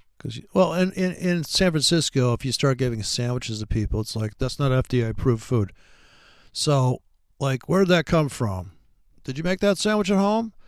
I was going to make a bakery and make Jewish biscotti, which is mandel bread. So I had this big brainstorm. So yeah, I thought this is back when the coffee craze, like 15 years ago, I had a coffee shop, and I thought, well, I'll just go to coffee shop to coffee shop. I'll bake them at home and stuff. Oh, you gotta have a separate kitchen.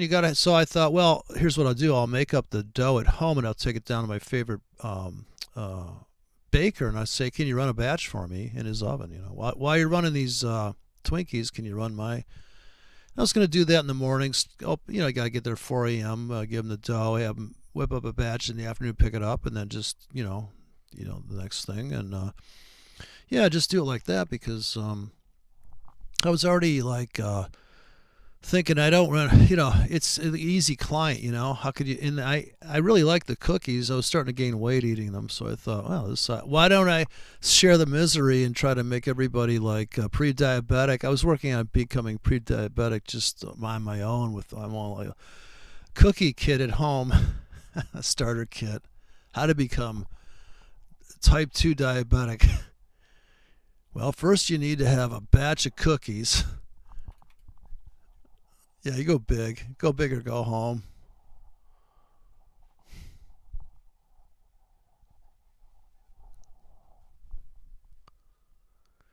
Yeah, my mom would make 3 loaves and stick it in the oven.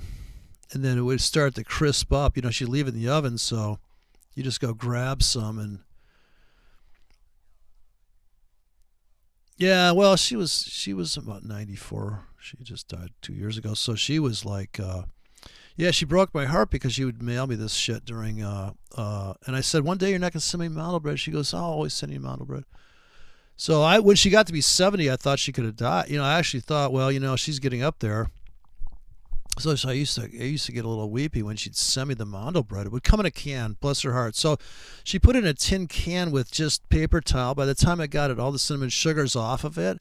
So I'd have to reload. I said I'm reloading the cinnamon sugar, so I'm just scooping down into the bottom of the tin because, there's nuts in there, and I like the nut one instead of chocolate chip. But yeah, she would make it with sweet butter, so she made like an organic kind of recipe.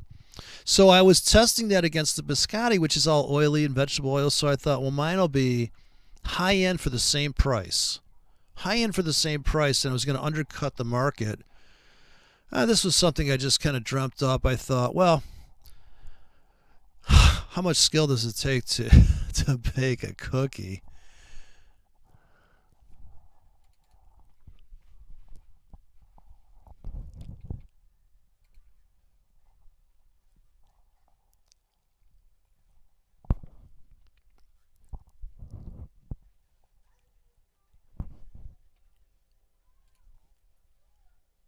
The water.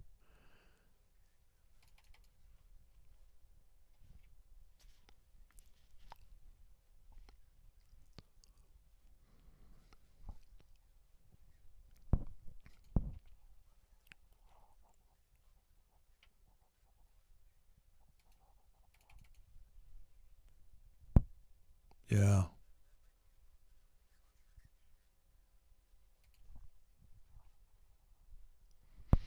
Oh yeah, that's the problem, The water. That's what they have. They have a beer up here up north called Olympia beer, and it says right on there it's the water. Artesian spring water. Yeah. Same thing with your clothes, hard water, soft water. It makes a difference. Stocks must be through the floor. This NASDAQ, they just blew up my account. NASDAQ's down. Let's see. Where am I at? I just can't get over the Dow Jones. Down 601. So what's going on is just complete reset. It's funny because remember 2000?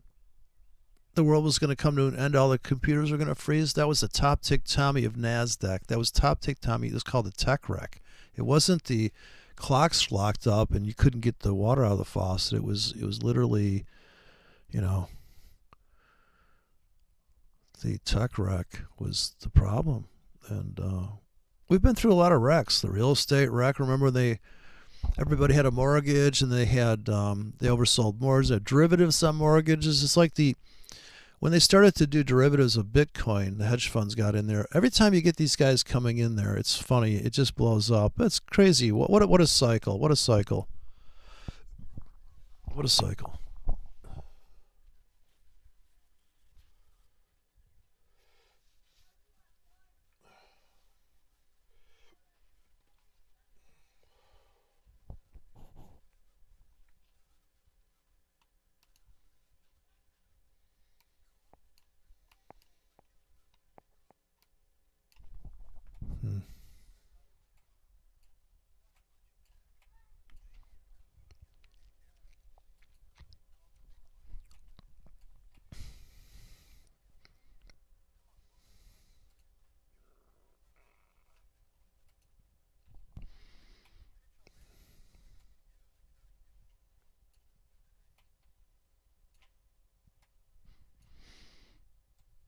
Yeah.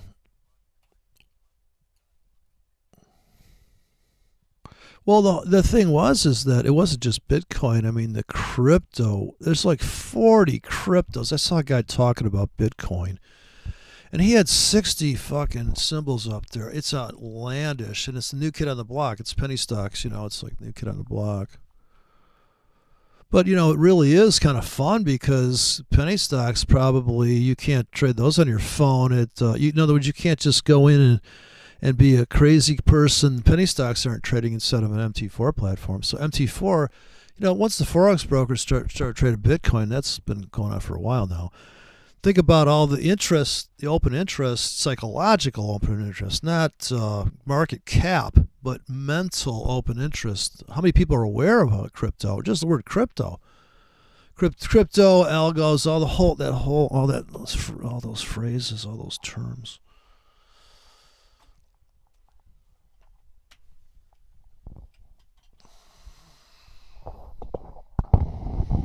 Well, it's like I don't know if you're old enough to remember H&S green stamps, but you would buy shit, and you would go to this store called H&S green stamps, and you'd walk in there.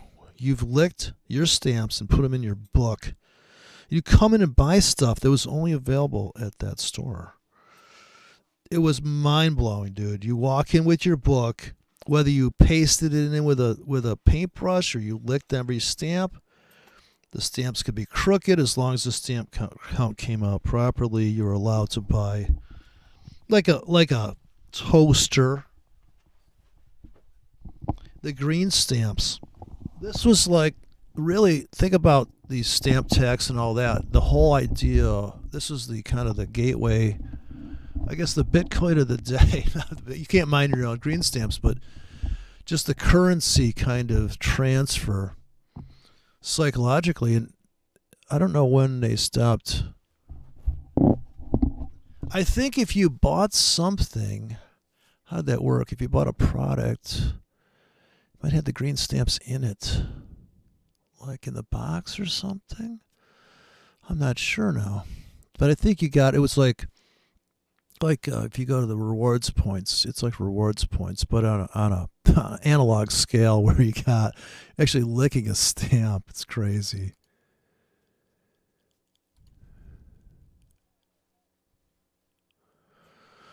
You're right. The frequent flyers.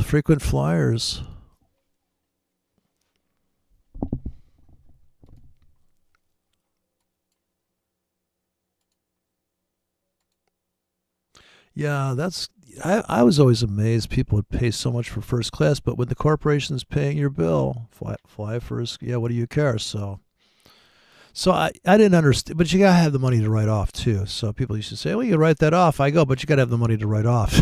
I mean, you can write it off. Yeah, that presupposes you got that kind of cash flow, and it's the other thing, People leave out the really critical part of the formula. Is it a plus or equals then sign? What does that matter? It's just numbers, like 4 plus 4 equals 9. Don't you know that?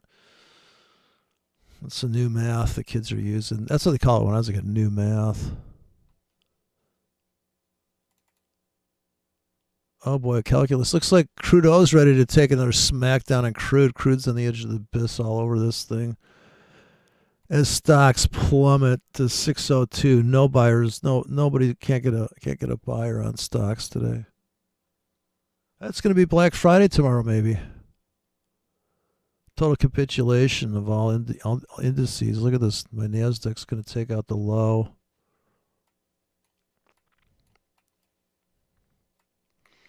About to take out the low of the week on Nasdaq now.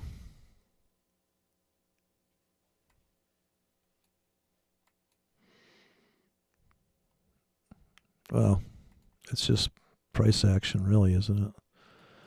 You could say that about if you statistically look back, if you statistically look back at that argument, you'll see how ridiculous it is, because every month, every year, look at this market. Like Corona destroys any notion of like this should happen on a Wednesday.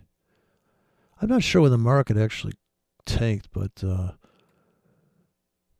yeah, it's like if you look at the big time charts, you're like, oh my god, just like gold. Wasn't gold just itching to drop? I don't know. Gold was like everybody's buying gold. I mean, if I hear another gold ad, I'm just gonna blow. I might just buy gold. So 20 years of gold ads. Oh God, William Defoe is his name. William Defoe. From Knots Landing was buy gold. It's your best investment. Why you need gold in your portfolio. So your kids can go to college after Daddy blows up the NASDAQ account. Daddy wanted to trade NASDAQ with a 10 pip stop. I told him, well, the market moves 1,000 pips a minute. And he said, I got this. Look at the 15-minute beatdown. We're going to take out the low of the week. We're only 10 pips from the low of the week now on NASDAQ. Look at that. $30 away. $30 at 1K.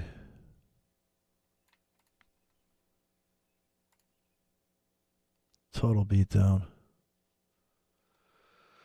That's how we roll. We beat them down or we don't trade at all.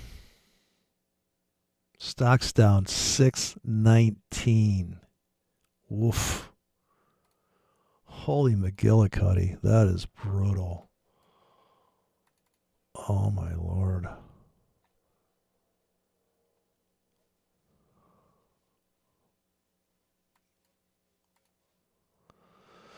Well, there is the noon o'clock factor coming. Well, the buyers are coming into crude a little bit here. So we just double wicked on crude. No, I think it's typically an auction. Like, people are perplexed. Why did it smash down and then retrace? Or like, why did it bust out of this triangle and go down instead of up? So we had this big triangle. You could put a hedge on here. The hedges would have made money today because of the triangle that you have, this massive 15-minute triangle that's just obvious as fuck. I mean, it's just, so you gotta break you gotta go one way or the other, and when you break down out of it, there'll be buyer. You have to cash out, so you have to take your $120 tickets off the table here. Targets would probably have to be at least 100 on that. And now what do? Well, you're buying it back. You're cashing out, which means the buyers are coming in right down here at the very, very supply zone, the very notch, right? So you got tickets here. I talked about this morning. There's people that have tickets sitting here. Who are those people, right? So if you're buying that, you're buying super deep, and you're going to probably high probability cash out into this support.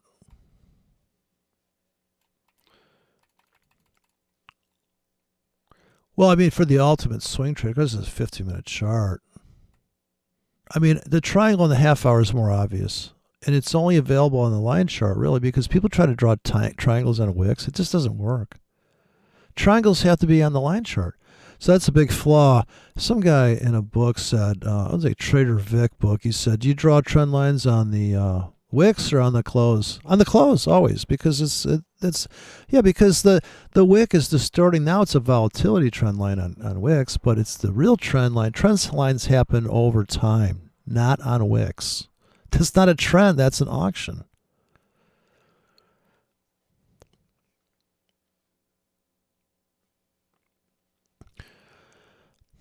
I guess it's the noise. Or you could call it the noise before the close. So there's going to be, or like there's a party, there was a party in the house, but at the end of the day, how many people are left in the room? So the closing price, after 4 hours, how many people are left at that party?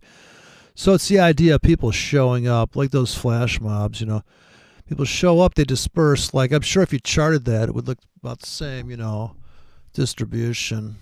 Because it is a mob feeding frenzy. People are losing their minds, and the wicks are very fast. They don't last long. But at the end of the day, as they say, at the end of the day, we closed here. So, yeah, they could rambunctious wicks. So if you're going to scalp the wick, then you're always going to re-wick the wick with your limits. So you kind of like, you see a wick, and it's like, well, they could re-wick it because closing prices are typically not going anywhere in Asia. So when you break out of that thing, and which way do you go smashing out? And so I'd have to either build a hedge, a winning hedge. So every time it's up a little bit, you sell. Every time down a little bit, you sell. But you have amazing ratios on these tickets, by the way. Because when the market explodes out of that apex, whichever way the wind blows, you're cashing out. Now you're not buying. You don't have to be buying on limits now. Now you're literally building a position on a pattern, waiting for it to unfold, as opposed to you see the triangle and you go, they're going to bust out of that triangle. Can I catch a falling knife? And then you'd have a different strategy. But I think a hedge bots or a hedge strategy or a breakout strategy, so to speak, is you have to have one. Although you have to get in before the breakout.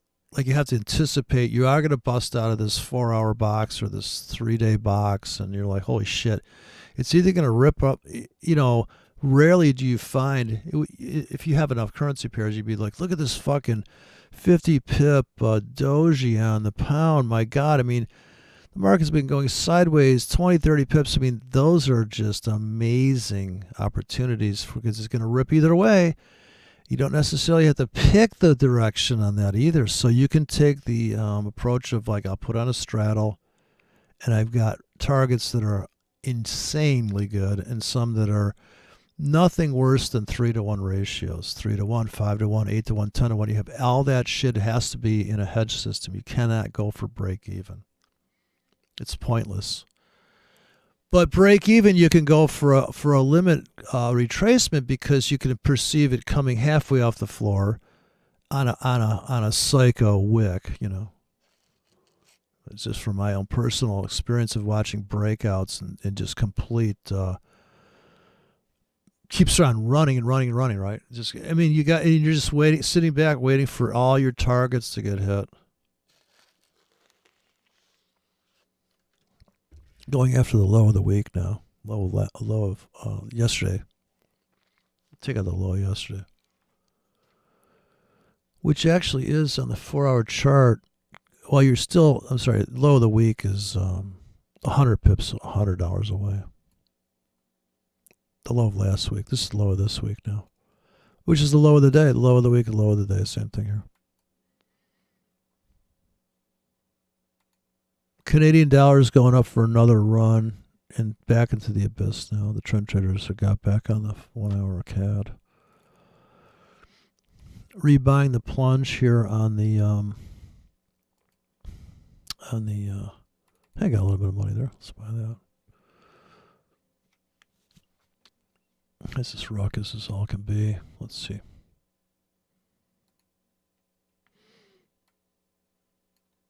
Rebuying the Australian dollar, British pound.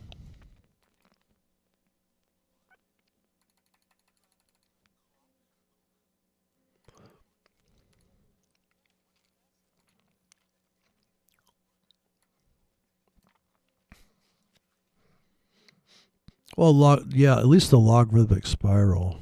People love that one. The Gartley, people love Nautilus shells.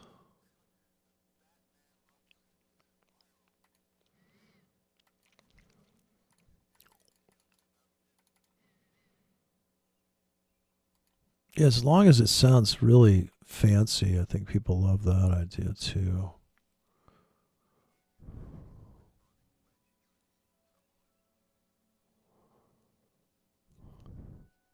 The massive implosion retracement bot.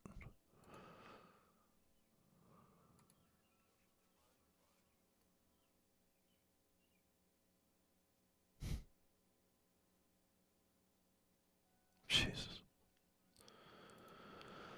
Look at this puppy crawling out of the hole. 1 minute NASDAQ. I think stocks are recovering now. That's such a beatdown. Oh my God. Wow, what a bruiser. So we're coming off the floor. We were down 619 for a second on the Dow Jones.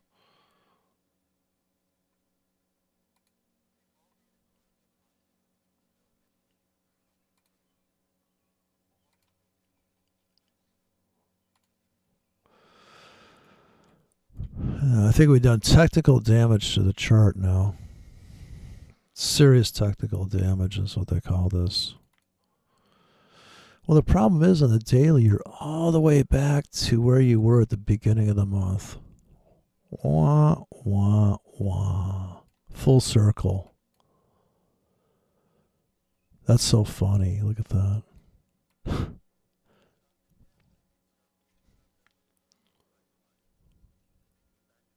Oh, so you're back in the trading range right now.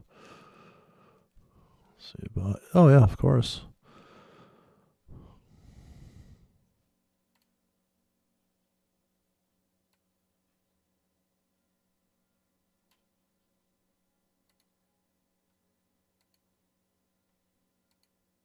The weekly looks relentless. Yeah, so that's that. Kind of just dripping down now.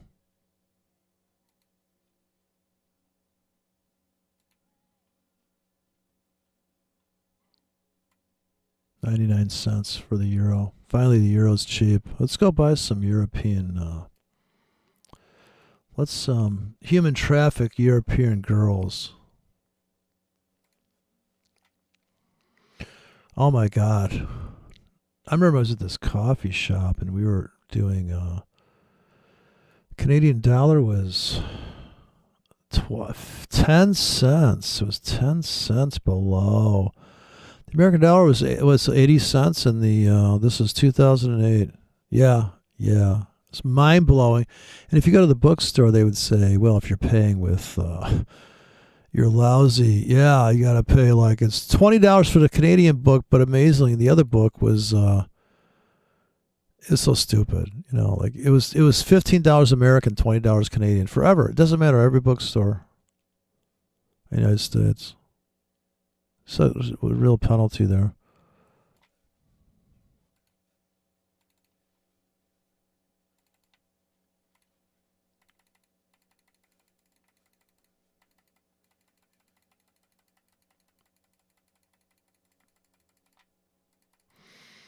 I'm buying tons of euro here.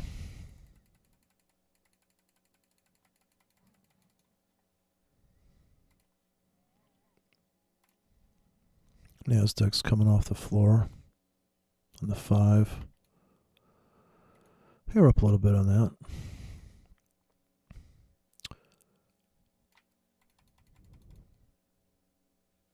It's just too much margin, though. It's no good. It's too much using too much margin on this trade. Just gonna get out. I'm gonna go to pure forex now.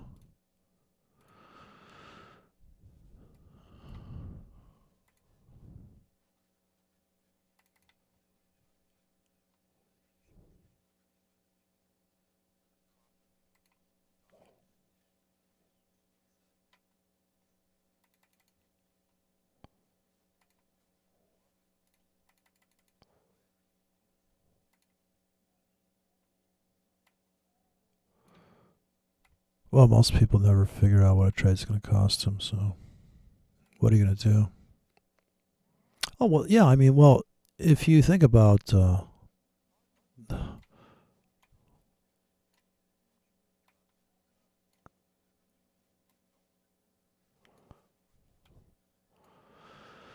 well, I mean, we could blow up the account. We could blow up the account too, but it's just trading. I'm just saying all I'm providing is means of execution. You may have a Gartley pattern. You may have traded that pitchfork on this completely valid analysis that we're going to drop under the floor here. We all knew this was a possibility on the euro dollar today.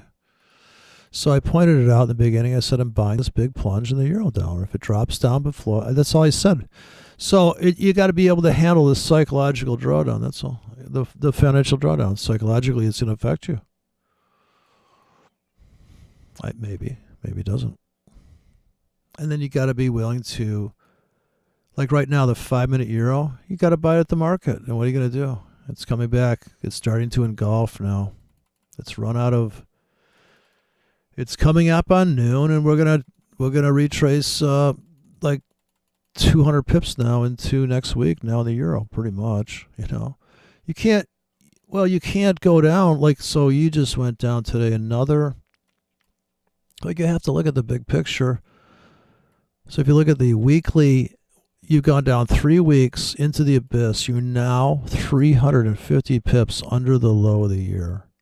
You really think that's going to keep going down? Well, yeah, okay.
gonna come into your cell bank.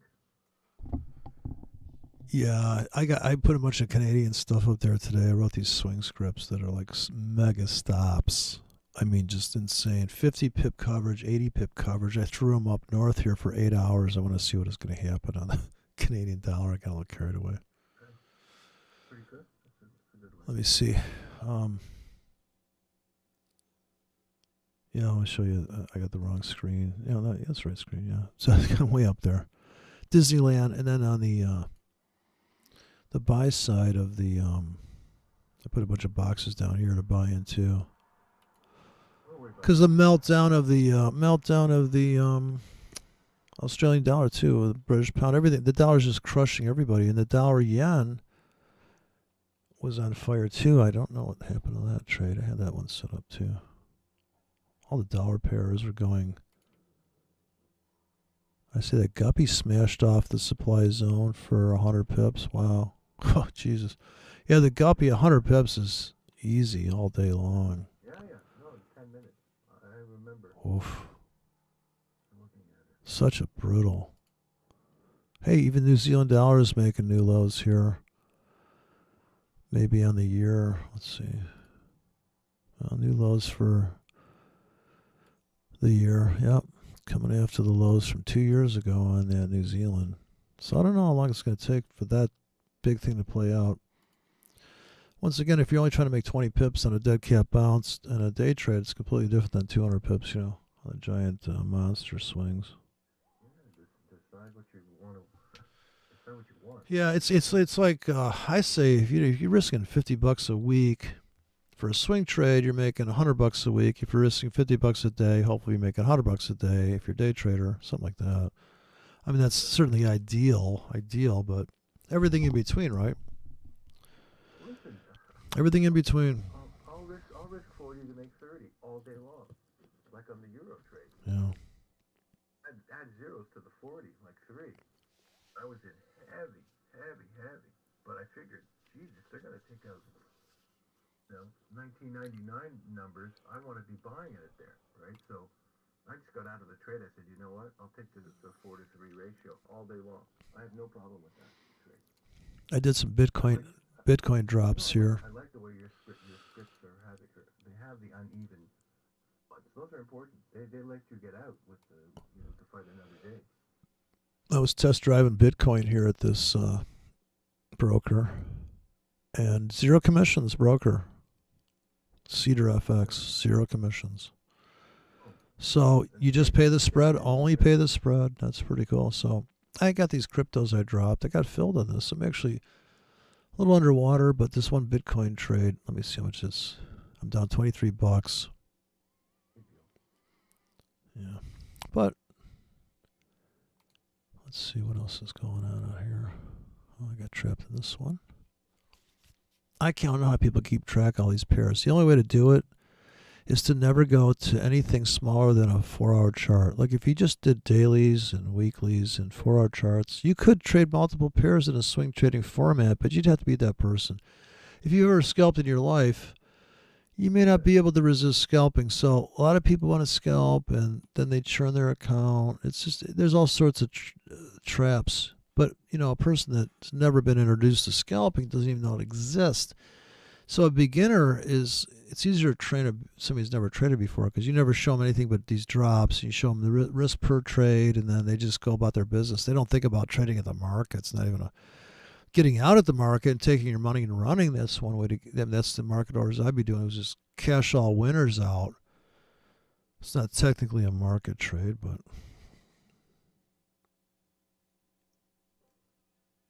Again, if Glory's going to go get her nails done, let her do the 4-hour drops on a couple instruments. She knows her total exposure.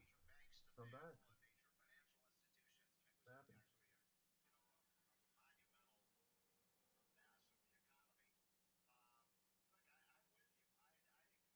The markets are coming unwrapped. But the volatility is a problem. It's too big of a swing for a lot of people's stops.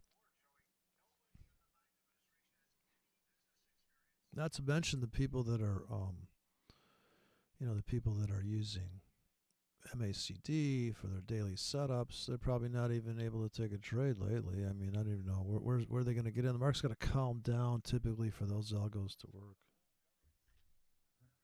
Really, the market's really got to kick back for those algos to work to get your MACD to be triggered. I can't believe I've wasted 3 months of my life going through all the indicators we could find and all the books we could find and playing them one against the other. And then finally, my buddy Bo Diddley said, "You know what, man? All these rabbis, they don't have a clue. All lagging indicators. Useless. Yeah, pretty much. Pretty much. The dream never dies, just a dreamer. So, Yeah. come on, everybody, sing along. So, the 4 hour scripts, a couple of instruments, put yourself to $50 a week, whatever you can handle, and then arrivederci. Let that account grow over 4, 5, 6 months. You'll have a nice amount of money to maybe put a deposit on a used car if you can find it. You know? That's about it.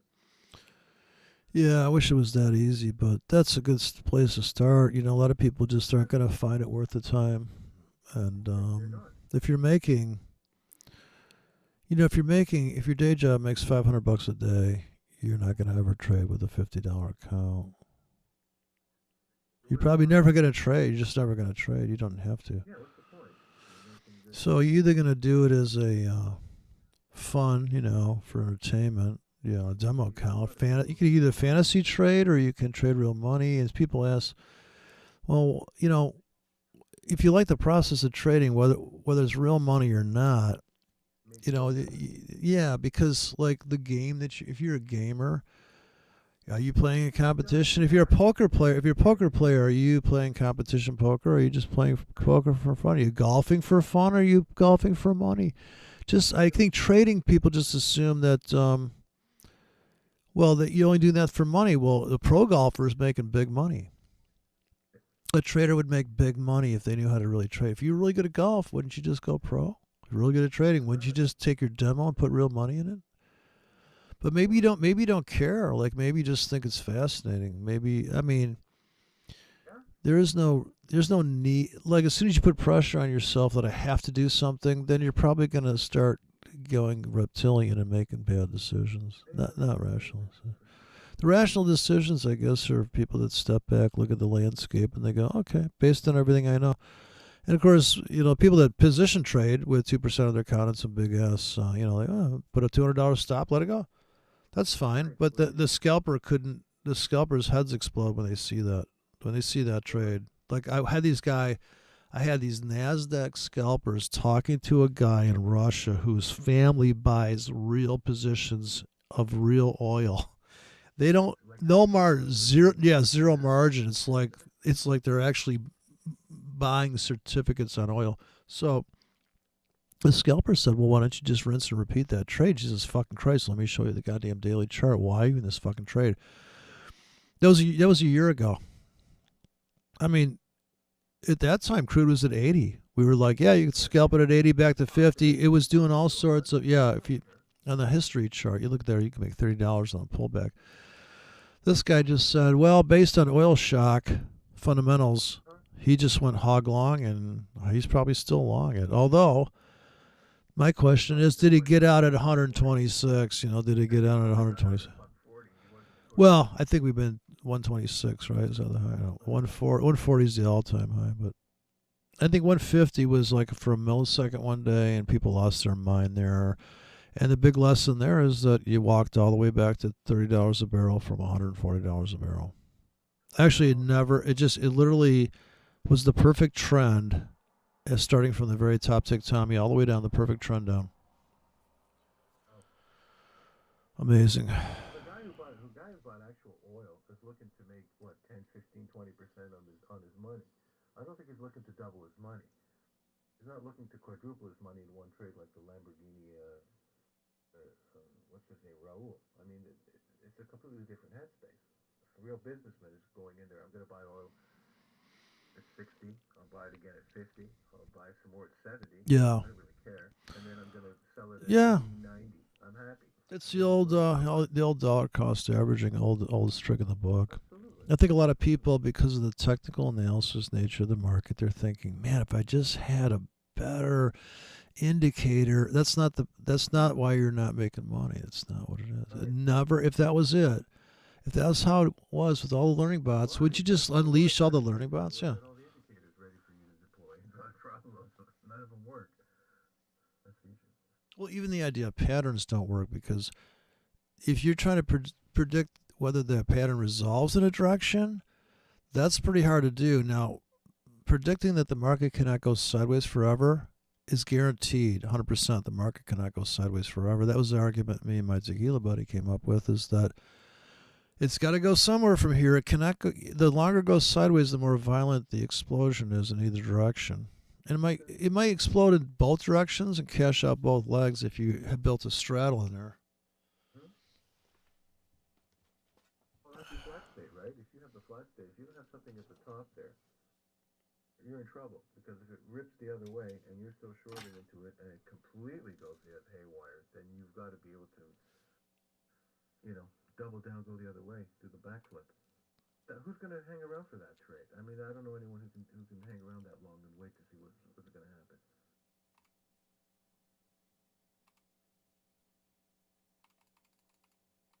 It is rather slow, the forex. It is. That's why you need these hourly drops. It's very slow. Well, yeah, NASDAQ is 5 times as fast. It's about almost 8 times faster than forex. Where forex, you're really the swing traders make good money in forex, because it's not spread dependent on a broker that has bad closing spreads. People with 100 pip stops don't really know about that. That's not a problem. They don't care. Yeah, care less. I mean, once you get used to risking $10 and trade instead of $1, so $10, the problem with risking $1 is you're actually risking $1.20 if the spread's 2. When you risk $10 on a swing trade, you're risking 1%. You're risking 0.2%. You're paying 20% on your trades. With a 10 pip stop, the cost to do business is 20%. It's only 2% on a 100 pip stop. So which would you rather have? And of course, you can survive more punishment with a 100 pip stop, but swing trading is not. Like if you're down $35 on the trade, you're like, holy shit. Now that might be a $40 winner in the end. And I guess if you looked at your equity, you'd say, well, gosh, it's underwater on that. Well, it just comes down to better order placement. Now maybe you put a 50 pip stop with a 75 pip stop with a 100 with a 100. Like 100 is your mask. You have a 25 pip stop. You have to build your own playbook, really. How much do you want to risk per trade? Like, these are the questions you just ask somebody. How many trades do you want to do a day? Okay, here's the scripts. Hey, pick the market. Here's the scripts. Knock yourself out. It's up for you to be clever enough to find the supply and demand zones. You got to find the shelves to place those tickets. How long are they going to last? It's not easy. Your day job's easier. What you're doing now for a living is much easier than trading. Of course. And there's no algo there's no algo to save you. There's no moving average to save you in this game. Mm-hmm. Otherwise, with the amount of computer power we have now, you just turn on a fucking learning bot and let it go. That's simple. Oh, sorry. I got you turned off, sorry. And they all claim this and that, but they still got to go back to, well, you had a lecture up there. Classification, is this really a breakout? Is this really this? Yeah. Anything you said never went on in the air because you had it turned off the whole time, so you're lucky. I just turned you on. Okay, good. Well, because they probably listen to me talking, they're like, this guy's talking to himself like he really is mentally ill. I'm just selling at the market now on market orders on the CAD. Who is this retard talking to himself, having an argument with him? Son of a bitch. It's Top Tick Tommy on the line right now. He just sold everything that you bought. Tell us, Top Tick Tommy, what's it like to sell the very top of the market? Do you like crushing the dreams of the stock traders? Wasn't that really a person? Like they used to call him that? I thought I heard something about that. There really was a guy they used to call him Tom Tick Tommy because he always bought at the very, very last guy in line to buy for the musical chairs. If he was buying, we were selling. That's what he said. That's auction theory with a crayon. That's like the guy, Uncle Max. We would come up to go to Max. We go, well, we have this idea. We're going to do this, this, and this. He'd go, terrible idea. And my buddy would turn to me and go, we're doing it. We're doing this idea. He hates it. We love it. Here he is right here. No buy zone because the probabilities are against you.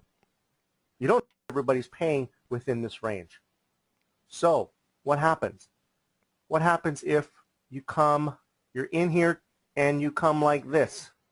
What happens? What do you want to do? Do you want to be a seller or do you want to be a buyer? This is exactly what happened this morning. They start to advertise. What happens? Reject. Where does it go now? Back into balance. Guess what? This little, let's call it a shakeout, is a failed auction. A failed auction you will reject back into where it came from. That is a previous balance area. If you come within, you know what? Oh, we found out that the demand isn't to sell your inventory. I'm trying to find Top Tick Tommy. You create excitement, create buzz. This weekend only, living social deal, whatever. And you come into a balance. So that's what auction market theory is. It's funny that something like that actually exists. Advertised price. What's that? I think it's funny something like that actually exists. What's that? Top Tick Tommy. Everybody's paying. Oh, of course. This is the guy who's I got to go get the lady America. back from her swimming thing in about 5 minutes. I don't want to be rude and cut out in the middle of a sentence.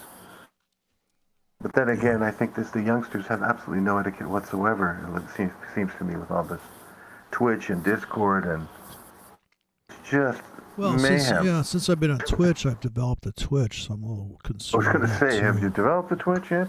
Well, it's fucking up my Bitcoin mining. I can't hold the digital pickaxe properly. So I've missed a lot of coins, and a couple coins I actually fractured the coin. When I cut it out of the ground, I was like, this Bitcoin's not going to be worth shit. It's got a fucking chip on it.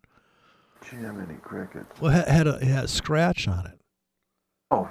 I didn't calibrate my digital pickaxe was not calibrated. You got to calibrate this shit. A lot of people don't understand these things. No, they don't.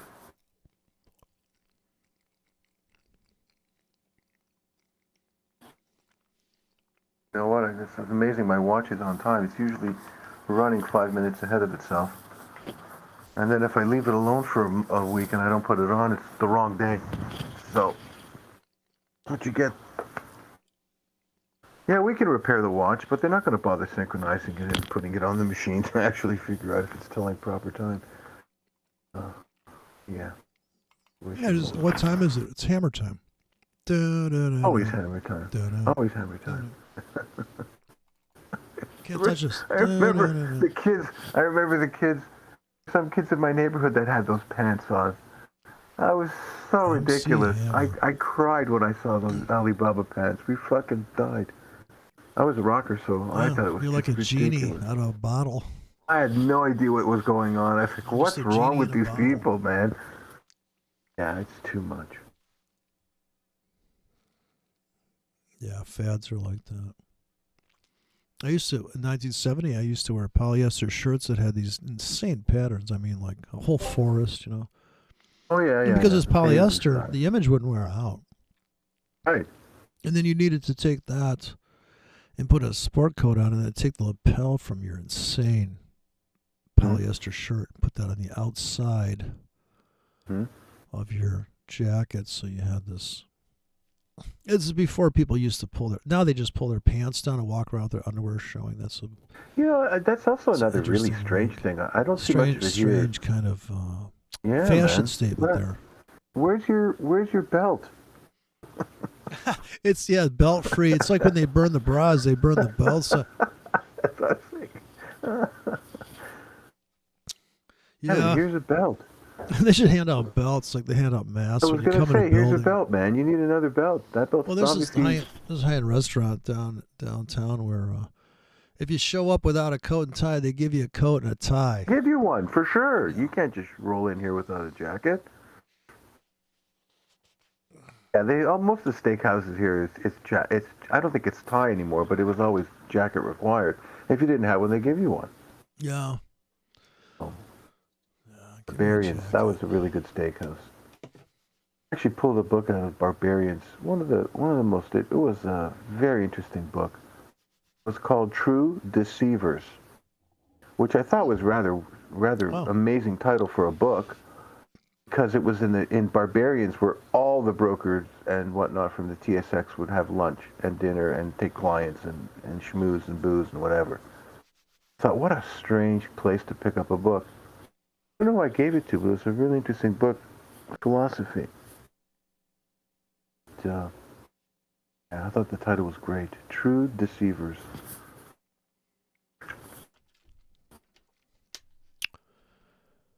Yeah, that's how that goes. Hmm?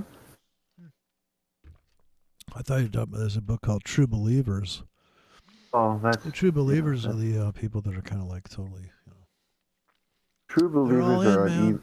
they're all in, man. They're all in. And also, well, I just heard a really interesting got up earlier this morning, and I heard a very interesting podcast with I think it's a French guy or a Dutch guy. He's talking about mass formation psychosis. And basically what's been happening is that people are like lost their minds, and how they've lost their minds and why they've lost it, and what's the whole backdrop for all of this. So very, very interesting discussion for anyone who cares. Forgot the guy's name. The French name.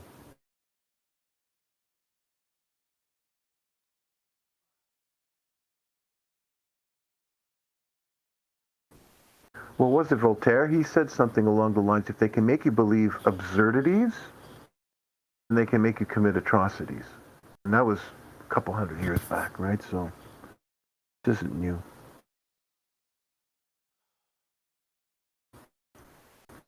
Doctor, I got a book. I got to go get the lady from her swim class. Bless her soul. Try to catch up to you when I get back.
Back for the London close.